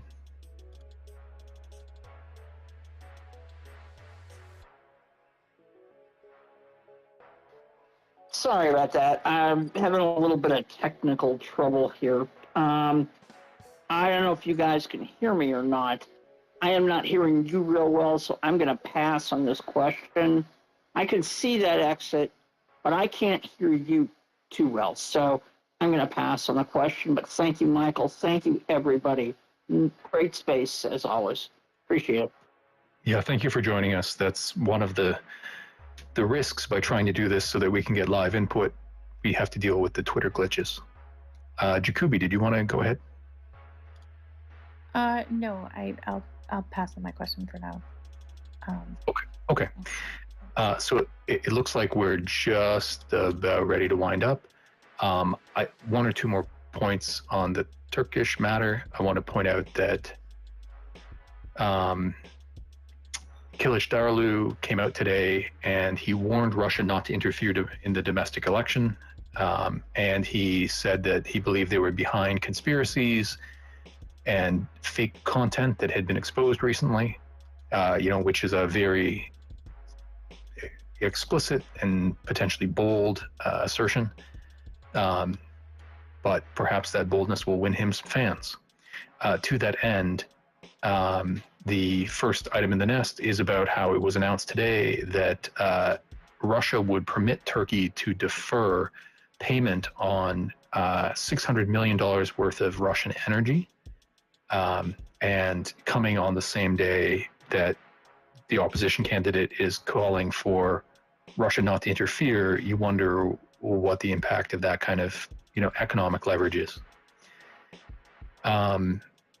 Exit, did you want to take maybe a minute or two just to give us the latest on the Black Sea negotiation, given that the deadline at the moment is considered to be the 18th? I do.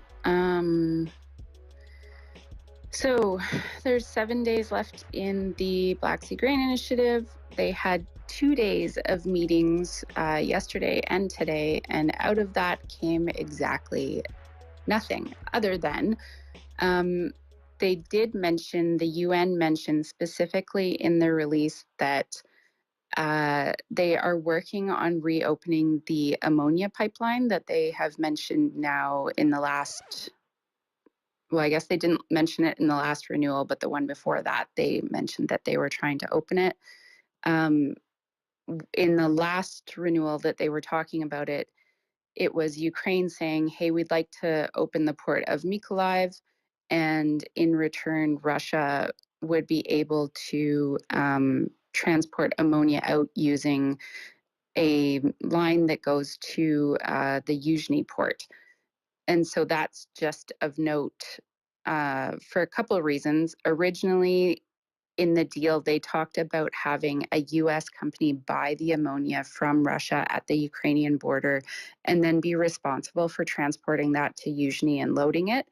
That would still give Ukraine some income in that every time a Russian product, or basically any product, uses Ukrainian infrastructure to transit across Ukraine, they have to pay fees to be able to do that. So in order for Russia to export kind of any of their products that they transport by line, they have to pay fees to Ukraine, which helps the Ukrainian economy, obviously. So while it would be transporting Russian product, it is really a net benefit to Ukraine if they can make that deal work, as well as Russia. And they're kind of they have been trying to hold it as a carrot to try and get Russia to open Mykolaiv. Mykolaiv is important to watch because in order to open that, they would have to clear the Kinburn spit, and they would have to kind of open that waterway. And currently, that's not something that we've been hearing about or seeing happen. So how that goes on in the future is something to kind of keep your eye on and see where they're going there. That was the UN meeting. And the only other really exciting thing, I will mention it one more time because I did find it so exciting this morning, that Bellingcat release of all the information and satellite photos for the stolen grain. I, again, just really would invite you to at least go read through it and take a look at the work that people are doing on that. They've already identified 180 ghost ships that have been running stolen grain in and out of that port in Crimea, and it's the scale of it is really quite impressive. Thanks very much for that update. I know with all the work you've put in tracking the initiative, you must be on the edge of your seat because I know you're such a supporter of it, hoping that an arrangement can be found for it to continue. Jacoby, would you like to go ahead? Just a question about the number of ships there that Bellingcat was uncovering. Is that 180 ships individually, or is that, do you think that that is ships repeatedly coming back and forth? I would imagine it would be ships that, the same ships that are doing delivery, or is that indeed individual ship traffic? I did not see them state one way or the other. I'm fairly certain that it's there are a number of ships that go back and forth repeatedly. So I think the 180 ghost ships is purely just the 180 times that they were able to identify ships at the Alvita, I think it's called Alvita, loading area there. Okay. Well, with that update, I think that's going to be it for tonight. I appreciate your guys' patience in that the last 15 minutes or so, we really ran through it quickly. But given these are all time-linked items, I think it's worthwhile getting the updates in. And hopefully we'll have follow-up. We'll have more information on the Turkish election and Black Sea grain negotiations on Sunday. And so to that end, please do come and join us. We'll be chatting Sunday afternoon at 4 p.m. There is a link to it in the nest, so you can set a reminder now if you like. And following our space, of course, will be Aaron's space, the link to which was also up in the nest.